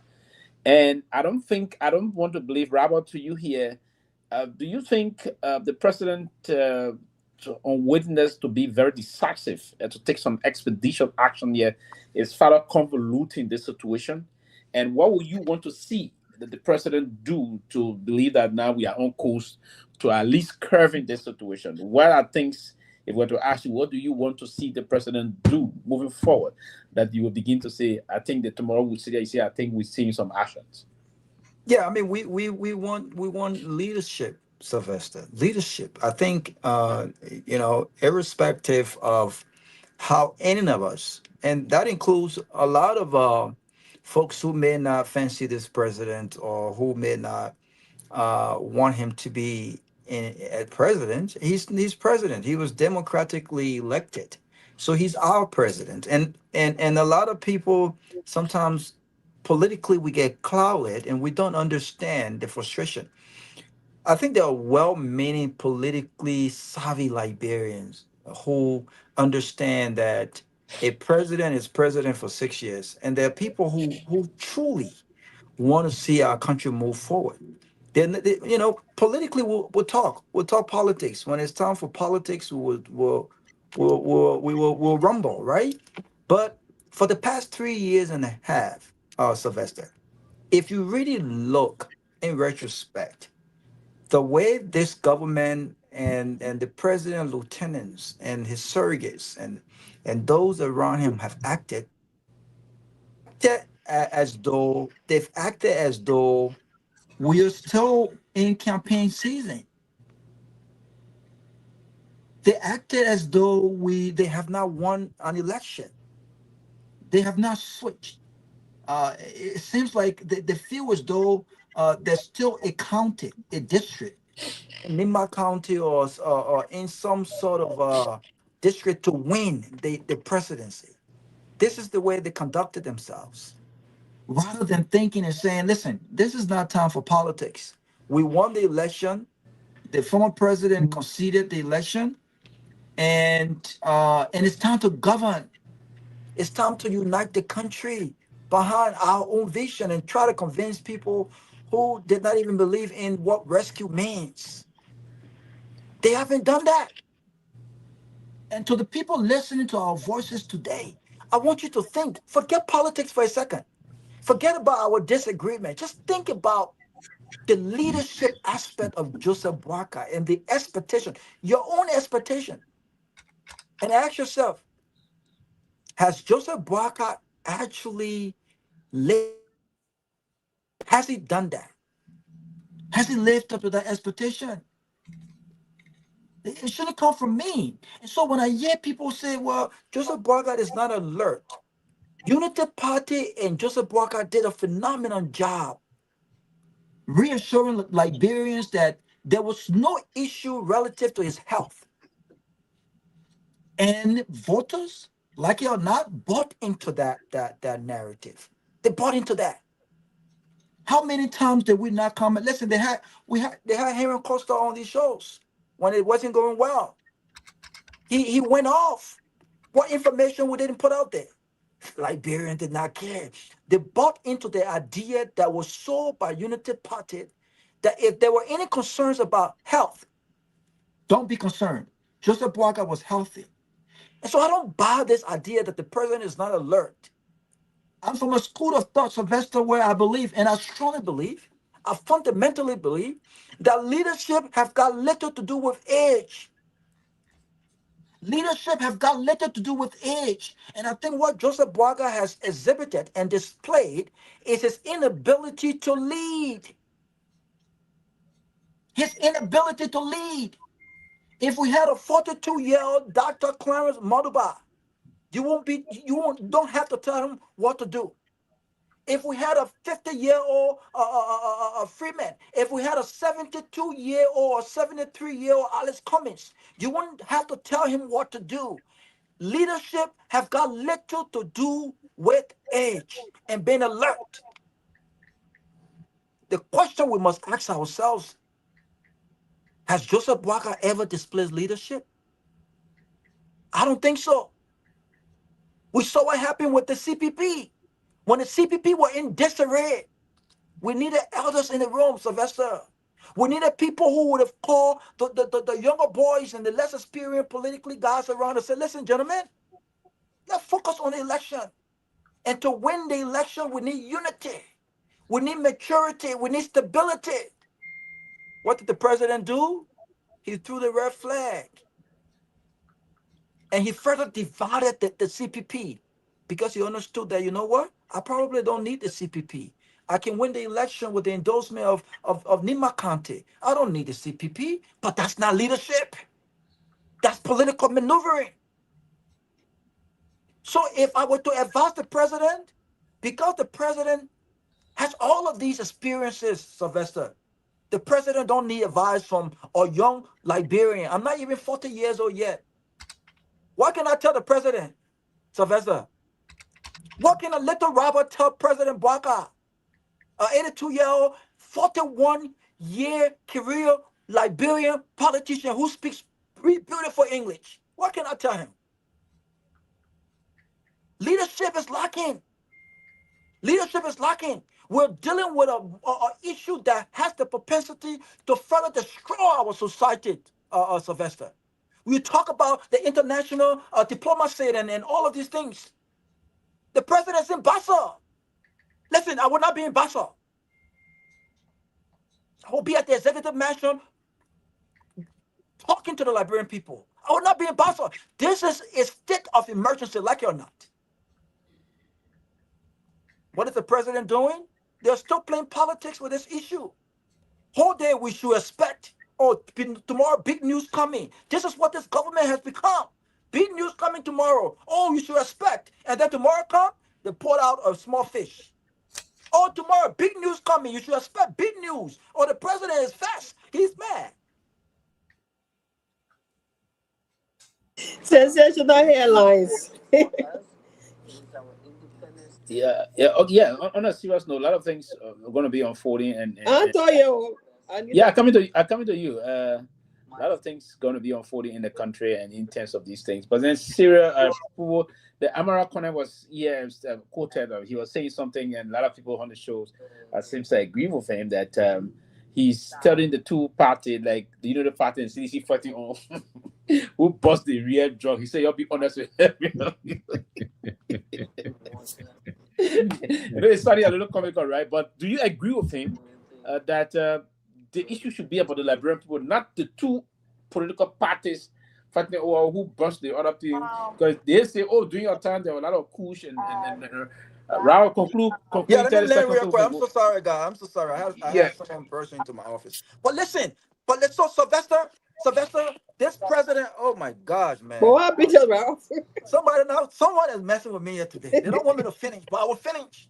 So Sylvester, little Robert Garguah cannot advise this president. You are the diplomat. Maybe you can advise the president, Sylvester. But again, leadership is lacking. This is no brainer. The RG who has spearheaded this investigation picked a known criminal to lead his intelligence unit. A new criminal. What does that say? He did not need the NSA to call him to go and dismiss that criminal, but he waited for that call. How many more people has he not dismissed that are involved? How? The president, he needs to let Gregory Coleman go. The LDA boss, they need to go. Who is the president protecting? So leadership. If I was president today, Sylvester, I can almost guarantee you, Robert Garguah Jr., you would not have the drug issue we have in our country today. And I'm not joking about it. I can almost guarantee you that the IG would have been fired. I can guarantee you that the LDA boss would have been gone. I can guarantee you that you would not have the leader of the civil servant firing people only because they are politically affiliated. I can guarantee you all of this noise and distraction, these guys are not doing the president any good. They are there to serve the Liberian people. But what has the president done? And I'll close on this note. I've continuously mentioned this, and I'm glad that Mr. Nagbe re-emphasized what I've mentioned. The villa in Lofa County, the people said that villa was $6.2 million, and donors, even because it didn't go to legislative approval, they said there were international folks and friends that donated to that. We've asked for the list of international donors. The executive mansion have yet to release that list. Listen, for all we know, this could be another drug manifesto in Lofa. We don't know.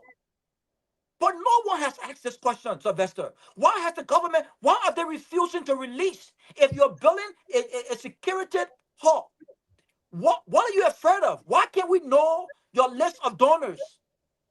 These guys could be drug dealers for all we care.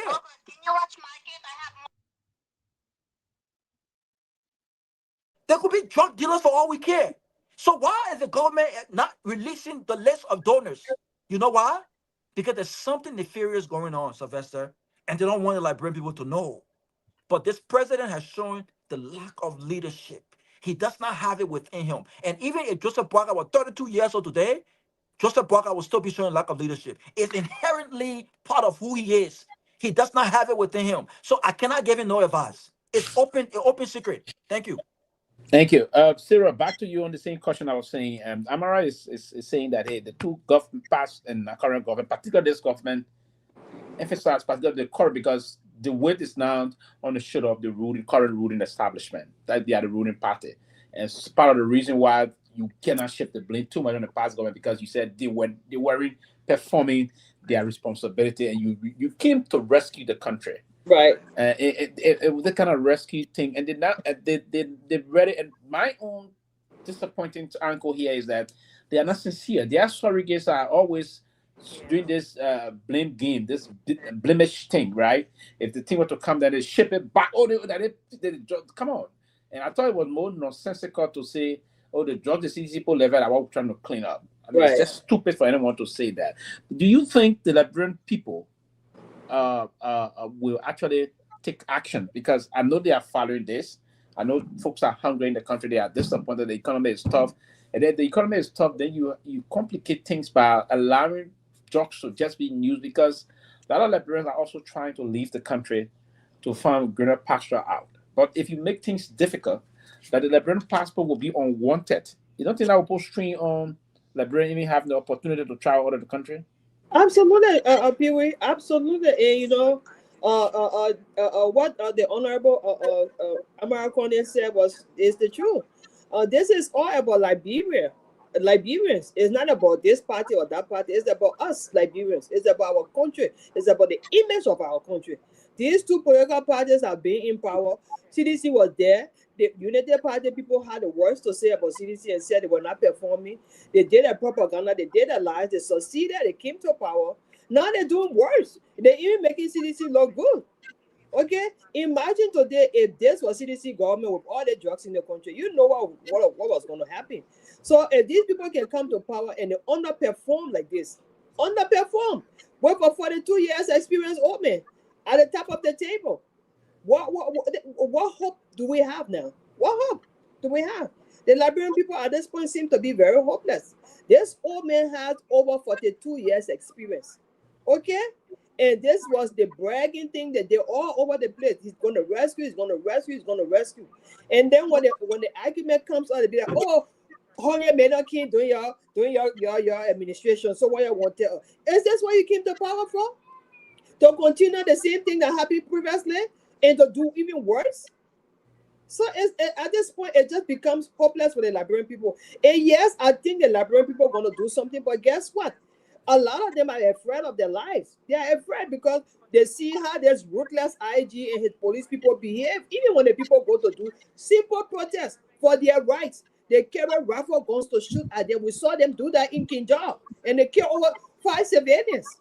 So the people are afraid of their life. They are afraid for their life. I think they're going to revenge at the Balabas. I saw somebody came under my post the other day. Oh, you only see the kind of fear protest that people have because nobody attended.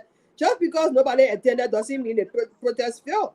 People are watching quietly, and people want to take the right decision to preserve their lives. Because if they get in the street, IG police people start putting hot water truck on them, hot water on them, and they get hurt. Who's going to help them? Who's going to pay the medical bill? Who's going to send it to hospital? This is a government that does not have anything in place for anybody. So these people are using their brain wisely. They are sitting there in Washington, going through it. How can you be born in poverty, live in poverty, and die in poverty? This is the kind of thing our people are experiencing. From generation to generation. Who is going to be the Messiah to redeem our people? Who? They said this man had experience for the 2 years. He came to power. Look at what what we have.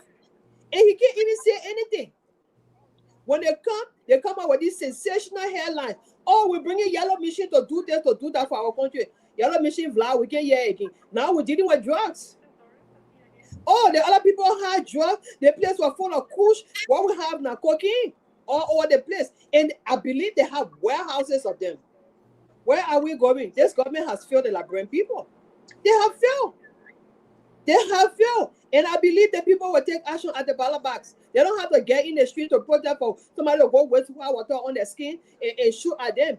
They will protest at the ballot box. Thank you. Thank you. Mr. Sita, we're now closing. It's almost 8:30. I think we will be locking in, logging out, but probably about 8:45 or so, that about. We'll start with you in the closing. You listen to most of the things that issues that are currently unfolding in the country in terms of the frustration in the country. The economy is tough. We have a lot of unemployed young people, even the elder folks, those that are far reached in line, those that are employed, I find it very difficult. You know, the minimum wage in the country is relatively very low, and in terms of that, and the politics is very polarizing, correctly moving. And to further complicate things, we have this news now, bad news about drugs in every day, out, in, out, in, out. Data for some time imposed no cargo coming out of Liberia. Data is not allowing any cargo whatsoever coming out of Liberia. And we've told if this thing was to persist, other airline will follow suit. And if the other airline follows suit that no cargo coming to Liberia, it will create a dent. There will not be passengers, cargo that will be leaving, but no other cargo, meaning if you want to take some things you want to send through via air, will be impossible. Should this be a rallying call for Liberians to even come off to do a peaceful rally to tell the government to act? Because the Constitution provides that the Liberians can come and express their grievances to the government therein when they feel hurt. Should the Liberian, the people of Liberia, begin to say, hey, forget about the thing, say, oh, demonstration will bring this and peacefully just send some message to the president? Or should folks from the diaspora or other part of the world do some sit-in to our embassies in protest of what is unfolding in the country, the way the government is handling the drug situation, to not push their country? Because if Liberia has been tainted bad by the international partners, it will also reflect on Liberians that are outside of the country, come what may. So should Liberia begin to take some actions to push the government to act on their behalf? Thank you very much. I think in the wake of this proliferation of drugs in the country and the inability of the government to act, and also the inability of the government to be transparent in its fight against drugs, I think there's a need for civil action, both in and out of the country, to put pressure on the government to act. This government is not acting. This government is not doing what it was elected to do. That is to protect and safeguard the Liberian people. Since the government was elected, how many direct private sector jobs has been created? How many? Where's the statistics to tell us that the last time the president had he delivered a nationwide speech, he said that they gave the Liberian, they created 40,000 jobs. 40,000 jobs for a population of 5.2 million people, and you get over 2 million people don't have jobs.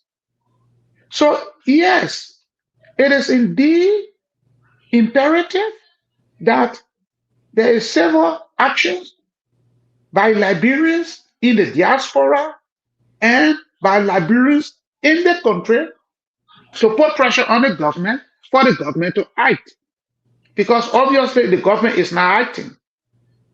And we can clearly see that higher ups in the national security apparatus are linked to the drug cartel, and the recommendation that was made by the LDEA,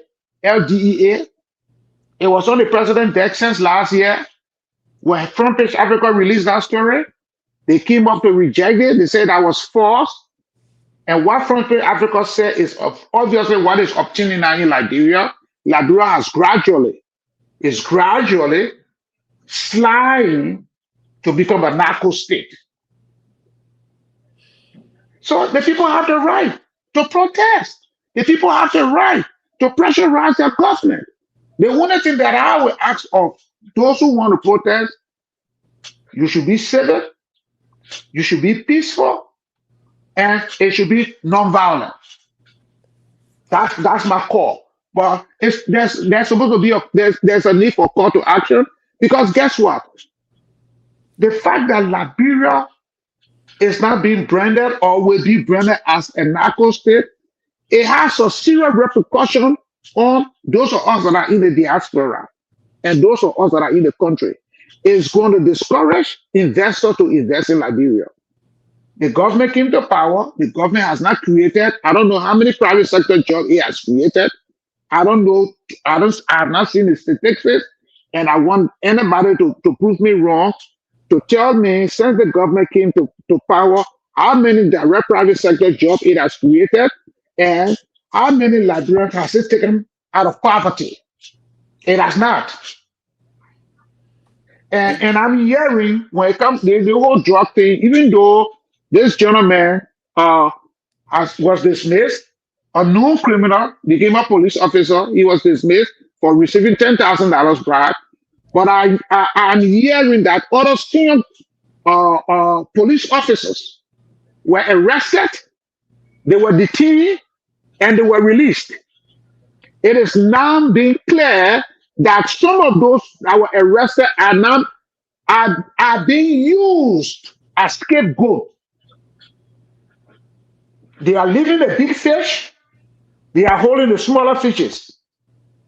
We have to be very careful, and that is the reason why when Robert says that the president does not have that leadership ability, I somehow want to agree with him, because he's not being decisive enough. And I'm sorry to say, he's not being decisive enough.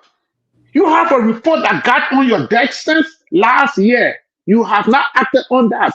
And then when it goes to the press, then you allow your people to come and tell us, say, the lie, and exactly what the press was saying is what is opinion now.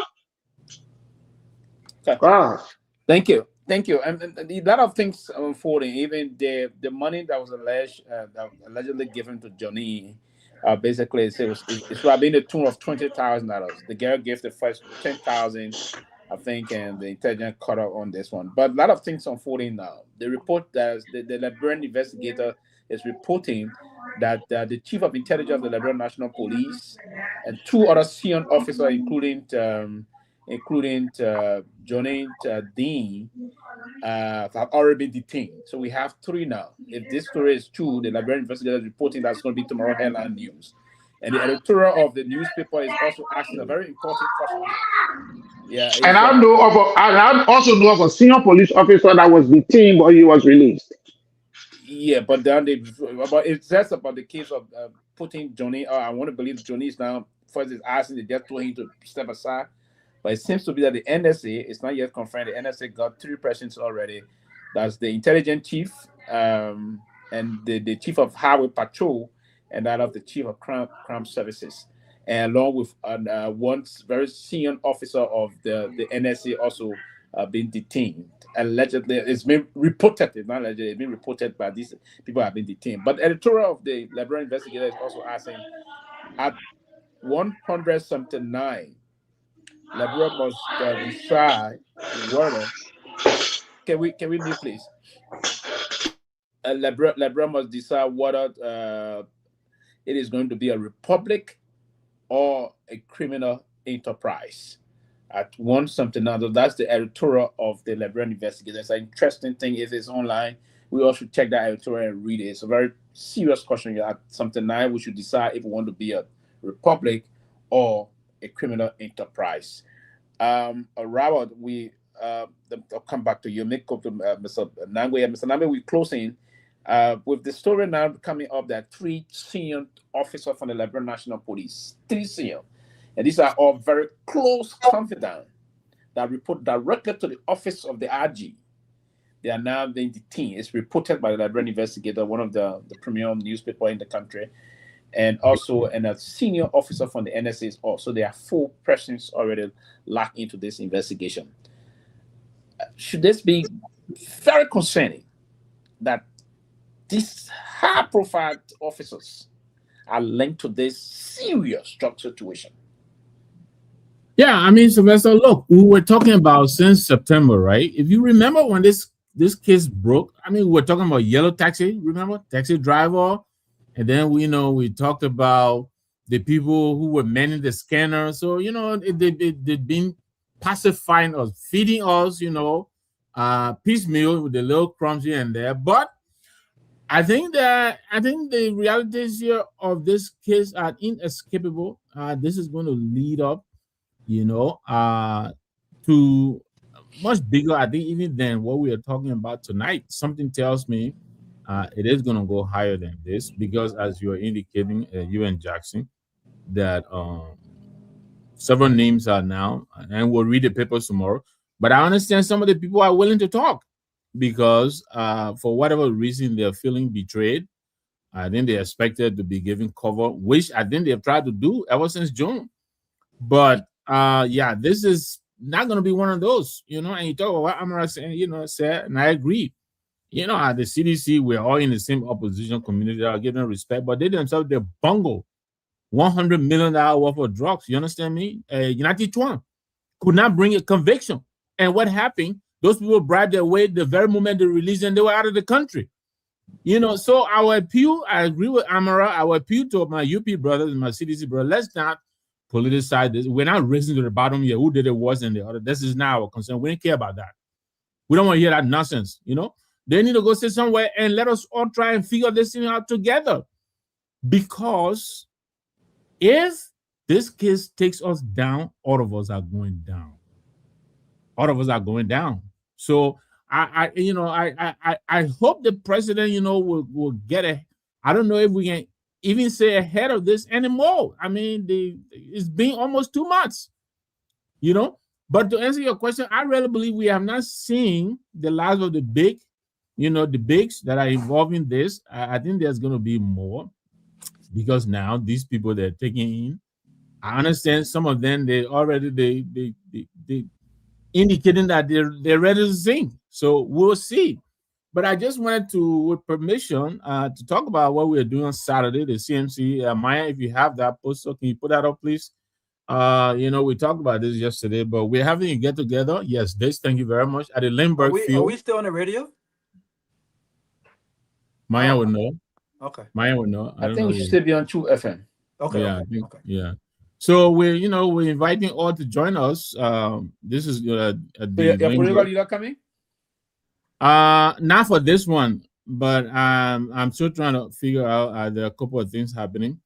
I'm not sure if he's coming to the CDC program, but I understand there is a FOMOSA, Federation of Mandingo thing happening in Philly, but that is in mid-August. So I don't think he's coming for this event because it's happening 2 days from now. He's not here yet. So but I'm encouraging all who can come join us. We'll be out on the field.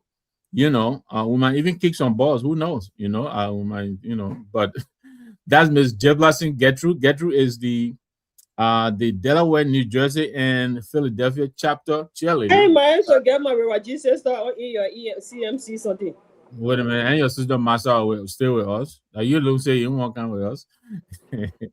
But come and join us. We'll be there, my wife and I, Dr. Richardson, my friend Ansu Douglas, Dr. Abraham A.B. Richard, all of us will be out there, just having fun, shish kebab, or whatever, or what they call it, kebe. We'll have fish, meat, chicken, and just have some fun. So if you have the time, we'll be there beginning 12 o'clock on Saturday and probably stay as long as we can. But, thank you again for the opportunity. Thank you. That is still the global chair? What kind of question is that? No, I'm asking. I want to know, is she still the global chair? Dr. Richardson is the and only global chair of the CMC. She still is. Yes, to answer your question. Because with the global chair, we stop hearing the vote for things happen quickly. I don't want to keep time. We gotta go. Before we say, yeah, when we didn't hear nothing, global chair gotta be over telling. Oh, we didn't hear nothing from the global chair now. The global chair have been very quiet. It was that upburst, that loose. After hearing the song, CMC, why we start hearing that song? Yeah, we're not seeing this singing thing and all that thing, and all kind of levels. So the Grower have been very quiet in recent time and other thing. Yes. We was it? Is it due to the reckless outburst on Jackie, and because she was doing all the things? Is that the reason? Yeah. So after the incident with Jackie and Dr. Richardson, we've had several other events. Okay. I think we put that behind us. Okay. Yeah, I think that. So Dr. Richardson, we'll move on. This party we want to know if you talk about other people, we want to know about your all is well on the CMC camp. If that is to sum it up. All is well. Robert, close. Then we're doing great. Maybe man, I read your go. He asked me 5,000 questions. You're not letting me answer that one thing you want to hear, which I don't have. You want to hear how much we are dysfunctional and breaking down, but that is not happening. That's not the CMC. We are one. I didn't say that. Unit. I didn't say that. Come outside of the UC. Come outside of the UC. Listen. We'll hold you to the standard also as you hold other people to the standard. On a serious note. Yesterday when you started the whole thing, there was a talk show. You say under CMC launch. How they call it? Too many. What on the show? CMC Lounge. Yes, it started for you. See, it started for with 2 persons. Then so now it was not saying. Then they brought the whole thing. You're having talk show, major thing, and all those things that broke down. The political lounge. Is it that the appetite is dying down or what? No, the political lounge. Can you please start wasting our time? There will be another day. There will be another day, so we can move to this. Sorry, I don't want to go you on the CMC team too much. We'll talk about it because the CMC is a very good vessel for the third wave. On a serious note. We intend to be that, and we intend to be that. We're playing our part. We intend to be the first. If you're beast or something, you have to have some internal structure. If people want to be the first lane, talking about Sarah, third lane, not in the pecking order of hierarchy. We are 3 lanes, 3 equal lanes. We're not talking about higher, lower, and then no, that's not what we say. Third lane. I got you. Thank you very much. In the parallel arrangement. That's you don't have to explain plenty. I got okay, Robert, close, please. We'll be. I know we said 8:45, but I think we'll be around 8:55. But go ahead, then go to Syria. Then, sit down close already. Then we too many will carry home. I don't believe I close. You close. You're the first to close. But listen, then I made my closing statement because it was not my closing statement, sir. Okay, I'll give you 30 seconds to close. Bravo, go ahead. Mr. President. But great show, always. The closing argument. I will be in London for the July 26th. Good Robert Garguah. Yeah, I'll be out there. I'm still trying to figure out what the folks are doing in London for the 26th. So hopefully I can eat some roasted meat as well. I think a lot of different things are happening in Minnesota. Things are still happening there, and so we look forward to celebrating our country. But I think the biggest question that have always been asked is, after all these years as Africa's oldest independent, I think what was his name? One of Africa's old. Very popular influencer is in Liberia. What's his name? I don't know how to pronounce his name, but the guy from Wadimaya. Yeah, Wadimaya was asking. Raul, and good luck to you. But I struggle going to any country where the currency is stronger than the dollar. The euro, those countries are expensive. Yeah, in fact, my secretary just sent me some information for a hotel. Yeah. And I was surprised that even with my discount, Sylvester, my hotel is the rate she sent me just now is £251.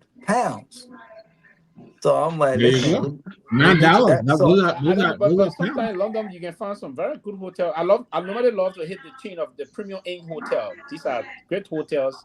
Yeah, but the ink also. Yeah, but you got money, man. The ink is below standard, man. Yeah, no, they got some 5-star, 4-star. They went to Heathrow Airport. They went on Embankment from the west side of Embankment, other side. That's West London, and went to Heathrow Airport. But London is extremely huge. It's very, very, very, very. That's the problem. Yeah. But I like to stay within the Marriott or the Hyatt brand. But you're right, Mr. You're right. Because you're spending more of your bucks. You know what I'm Yeah. saying, for what you can get. But what was I saying earlier? Yeah, he was asking why is Liberia called Mama Liberia.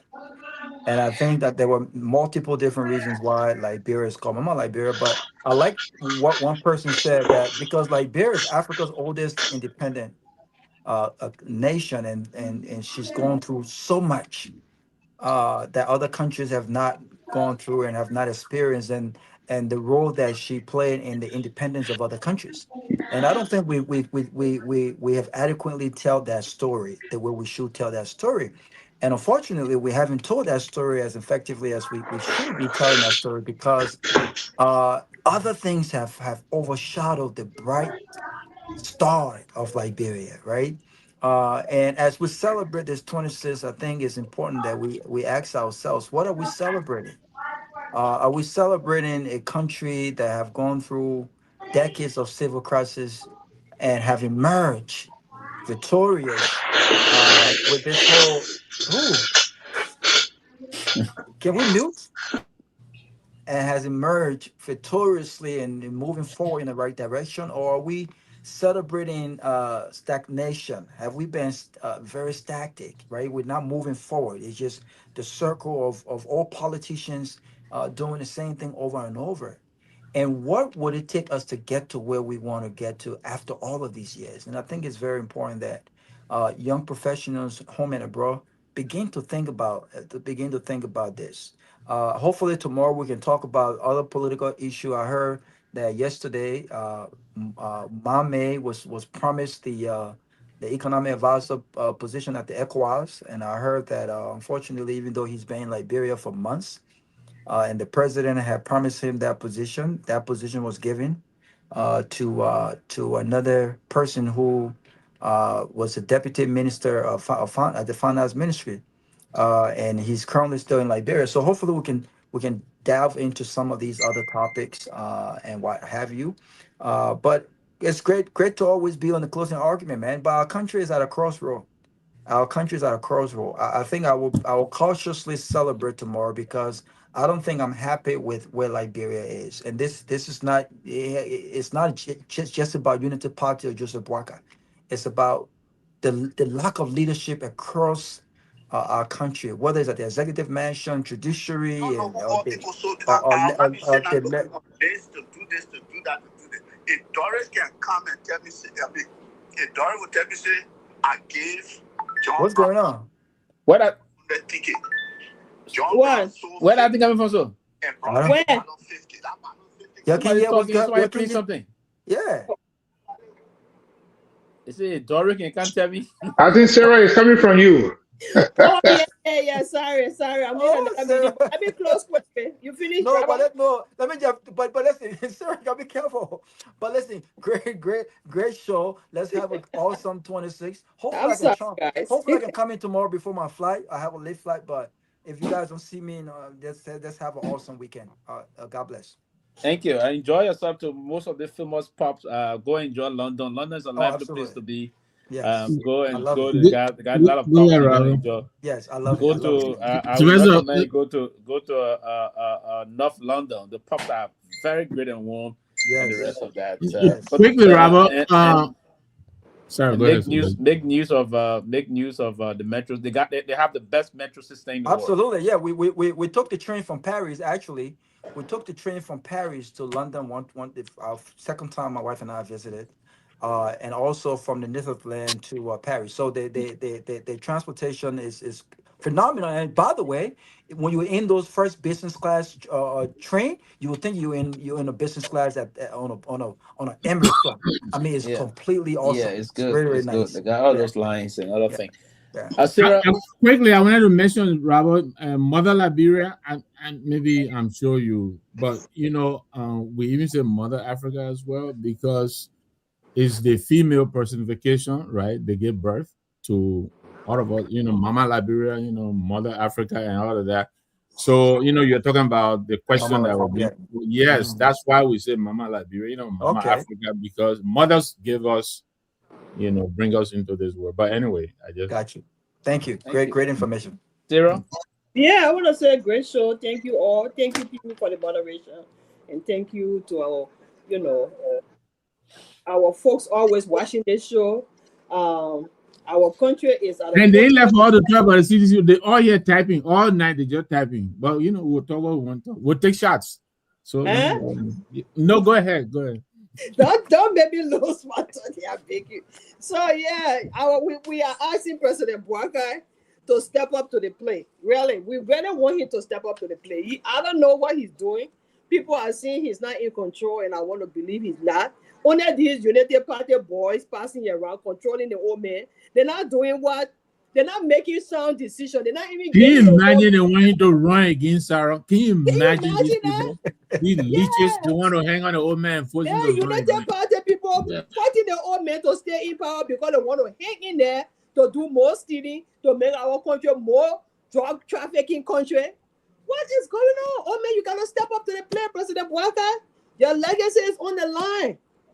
I'm not your fan, but I will tell you the truth, Papa. You have to step up to the plate. Your legacy is on the line. Generations unborn, to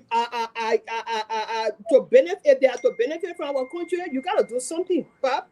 You gotta do something. Do not allow these guys to fool you. I know there are some people around you that have sense. They are giving you advices. Those sound ones, listen to them and put RG Kromah where he's supposed to be. There is absolutely no reason why RG Kromah should come to power and bring a criminal along with him to power to that position and make everything worse. Now he's passing around trying to do catch up, trying to play dirty games.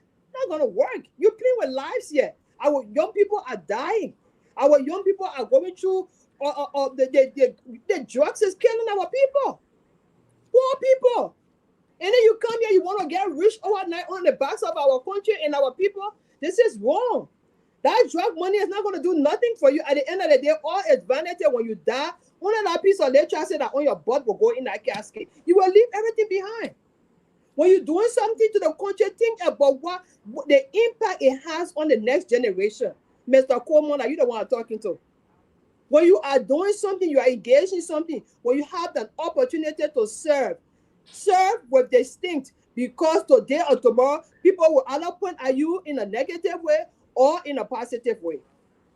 So please, Mr. President, please, don't forget about 2029. You act now. Act now.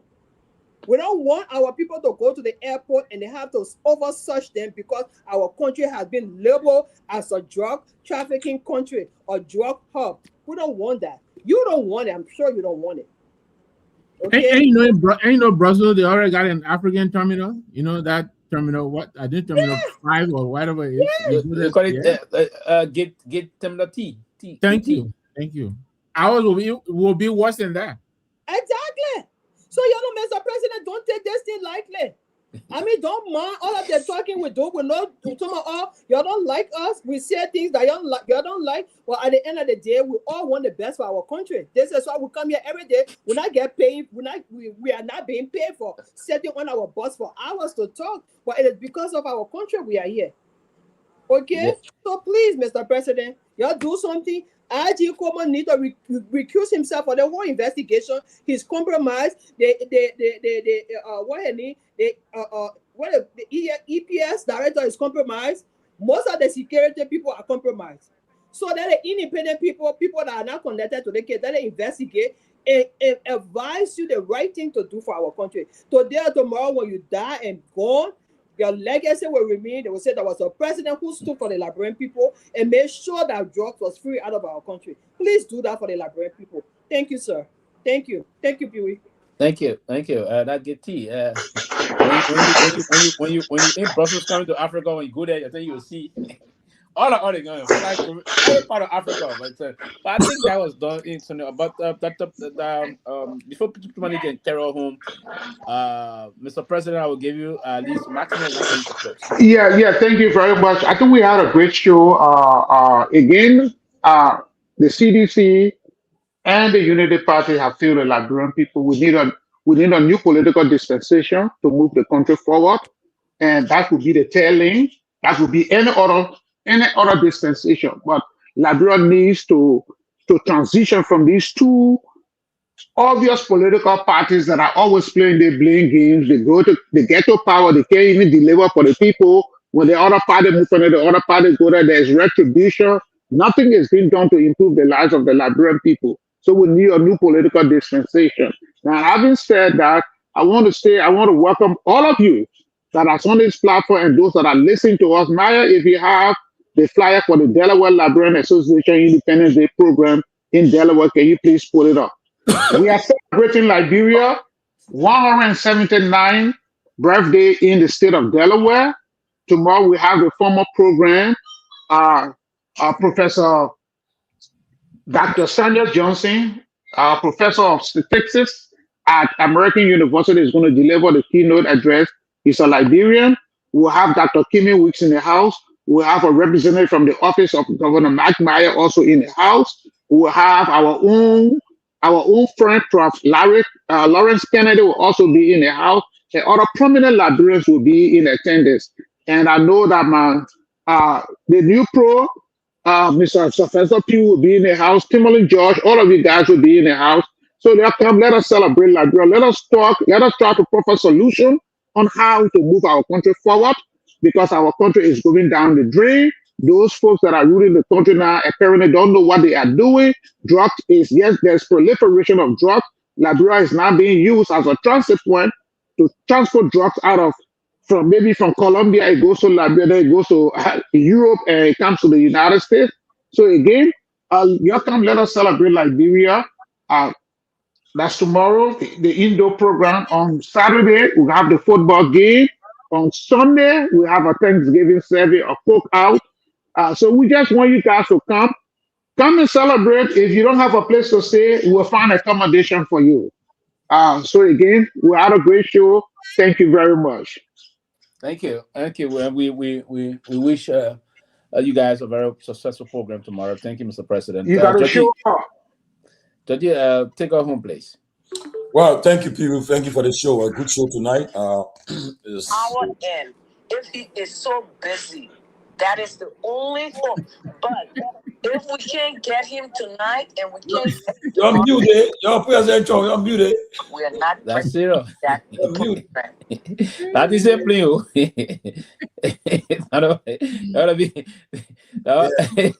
The hard markets do that other thing. Go ahead, Jody.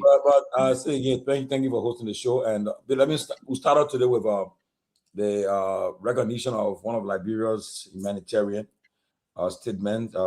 The Honorable Sorry, guys. We're having our program now. We're in the last minute meeting. I'm sorry. I gotta go, gentlemen. Thank you very much.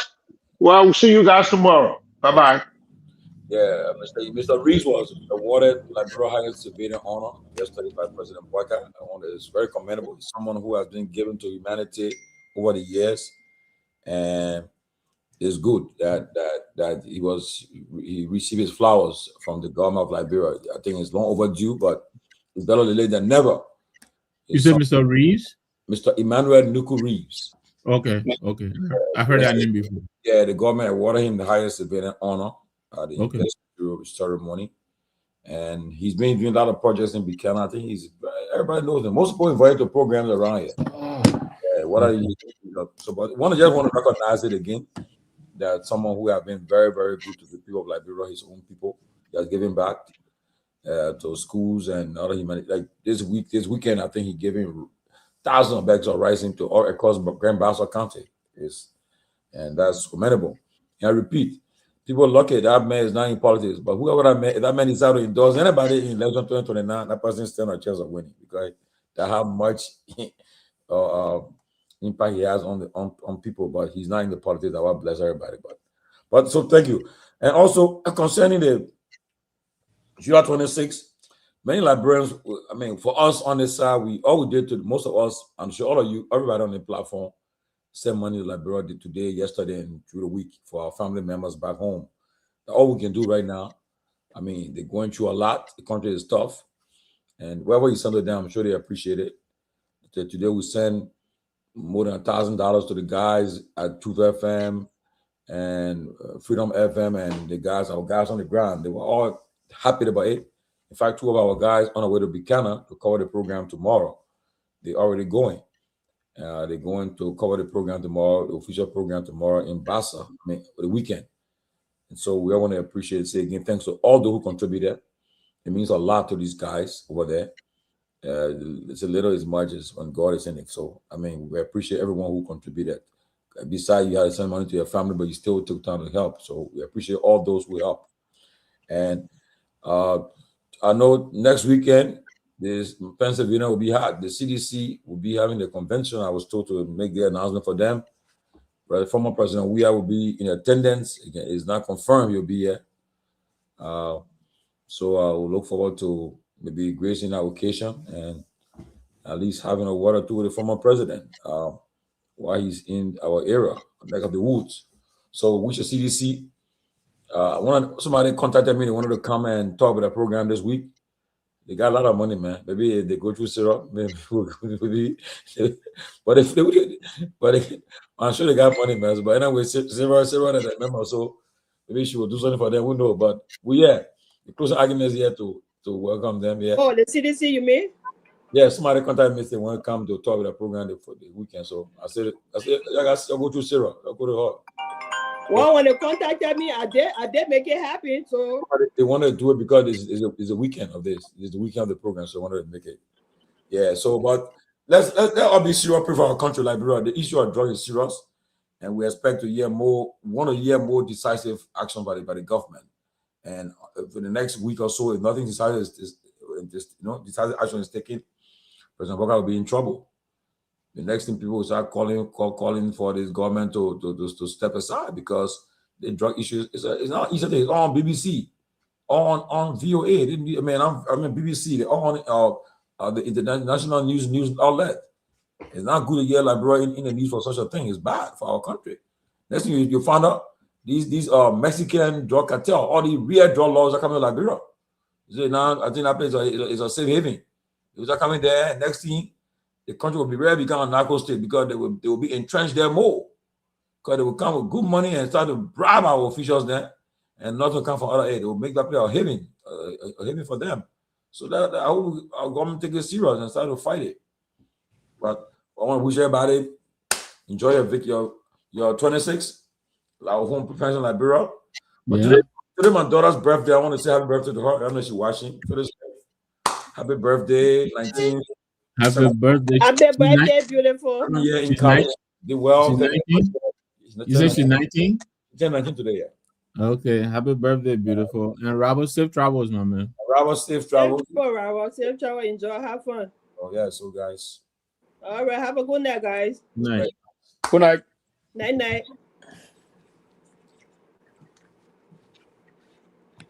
Ben said with everything online, make sure I cut it out.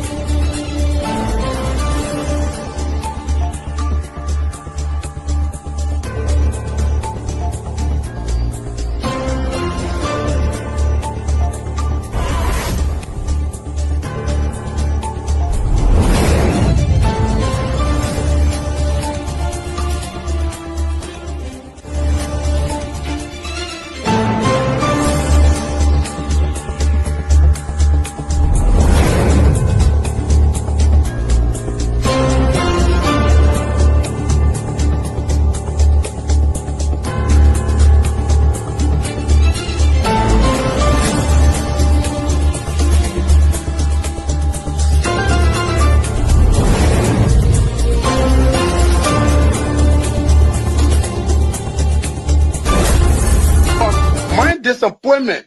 Now the vice president often tell me since he got a seat as vice president, how many persons have I recommended in this government to serve in the government as presidential appointee? 0. Every appointment in Nima County was done by him. He and I would discuss something as a brother. To implement it, you will bypass me and do different things. I don't talk only. Now you need to see us. The thing we saw, it frustrates us. So why can't you lie? Why can't you steal? Why can't you allow the citizens to be? You see, we just tell you. That's why we voted you. But you fool us. You screw us, you use us and later on abuse us. So why? The government should lie. Why? But that's the question that we ask. The good person in our whole United Party, that President Baka. You want to say that again? The only person that appreciate good among all the United Party for that President Baka. The rest are ungrateful. The right, they use you and dumb you. But President Baka, if all of them were taking the President Baka and behaving the President Baka, United Party will have another chance in 2029. Just for now, they do not regard people that help them. Three of our soldiers were executed on this party ground. 2 at the back and 1 right at the headquarters. The man who shot and killed our people today is a darling boy in the Liberia National Police. They brought him back to shoot more guns. Get ready to shoot. Because we challenge the status quo appropriately. Come on, Liberia. Inform them the violence or any student because of their action. It will be the day the entire Baga's administration will cut down. We will massively violate the students in this country and we'll shut down the Baga's administration. The day that happens, we have the capability to do so. And if they think this renovation project is a joke, let them try it. The fall of the Baga's administration begins with this. If they think they will tumble on any student in this country or at the university like Liberia and walk away with impunity, while our children saving opponents and logic in the Western world, while we are subjected to agile power and bad learning conditions here, and the thing will say. In the first 100 days, no car will get stuck on the major road in this country. And I mean it. You say you are loud?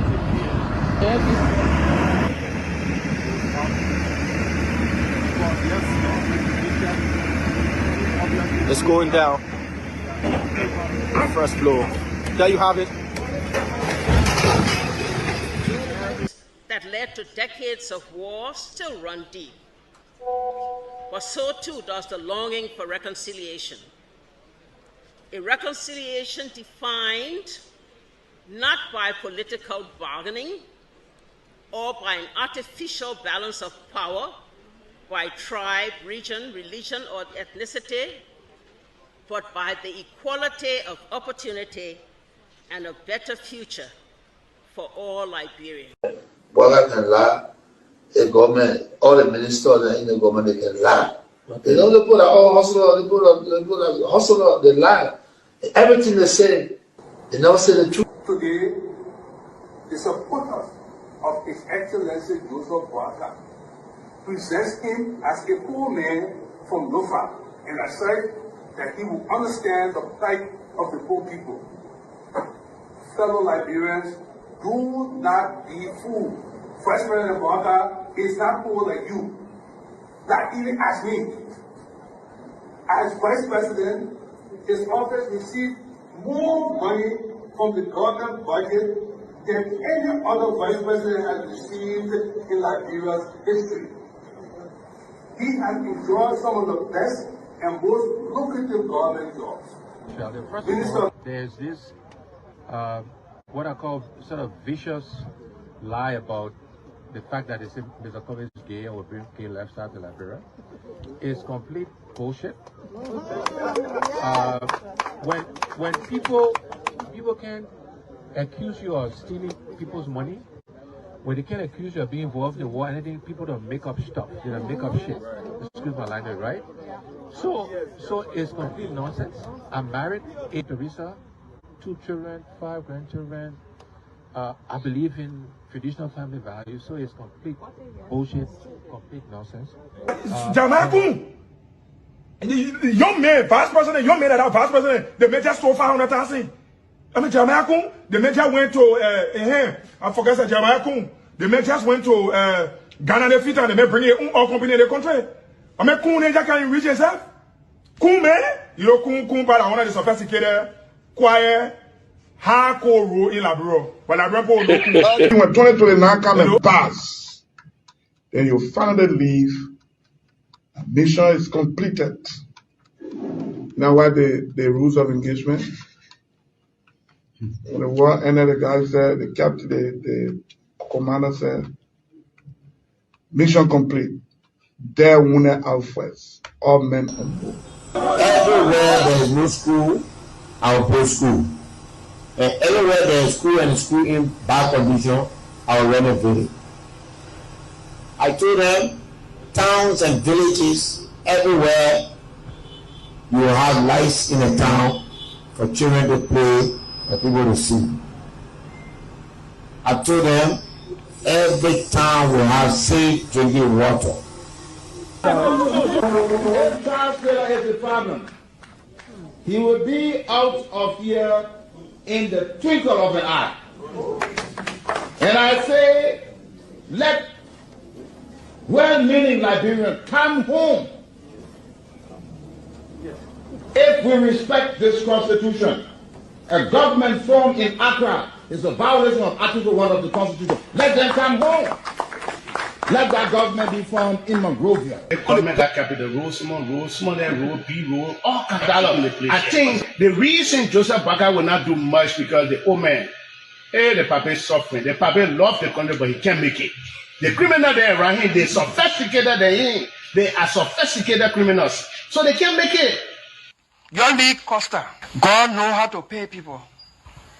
It's just simple. Costa that accused everybody here but himself. Everybody, we join, we kill Joe, he killed Joseph Baga. Baga still living. Joe, no, you leave my brother. He made me senator. He almost made Joseph Baga president until he screwed up. We gave God the glory. Yeah. Well, Baga, when he screwed, he said, oh, we don't want to make sure we will fought for him to be reconciled with the president. And then the people who fought for him. Look, your league Costa, you come. And Costa was in a podcast, he said, they don't been calling me. Okay. The time you were calling me for me to carry the president, Baga, did I put it on radio? That immaturity to do what he talks about. And I guarantee you, when we finish, there will not be a winner or the loser. Today we all wear the jersey of Liberia, and the victory belongs to the people, to the peace and to our democracy. As we begin to build upon the foundation of this new Liberia, I, George Seleke Kromah, the new president, will first give thanks and praises to the Almighty God for the blessing He has bestowed upon our country. And I say, my people, thank you, We elect on 85 irresponsible men what happened to our country. We elect on 85 irresponsible men to govern this country, not to be very irresponsible.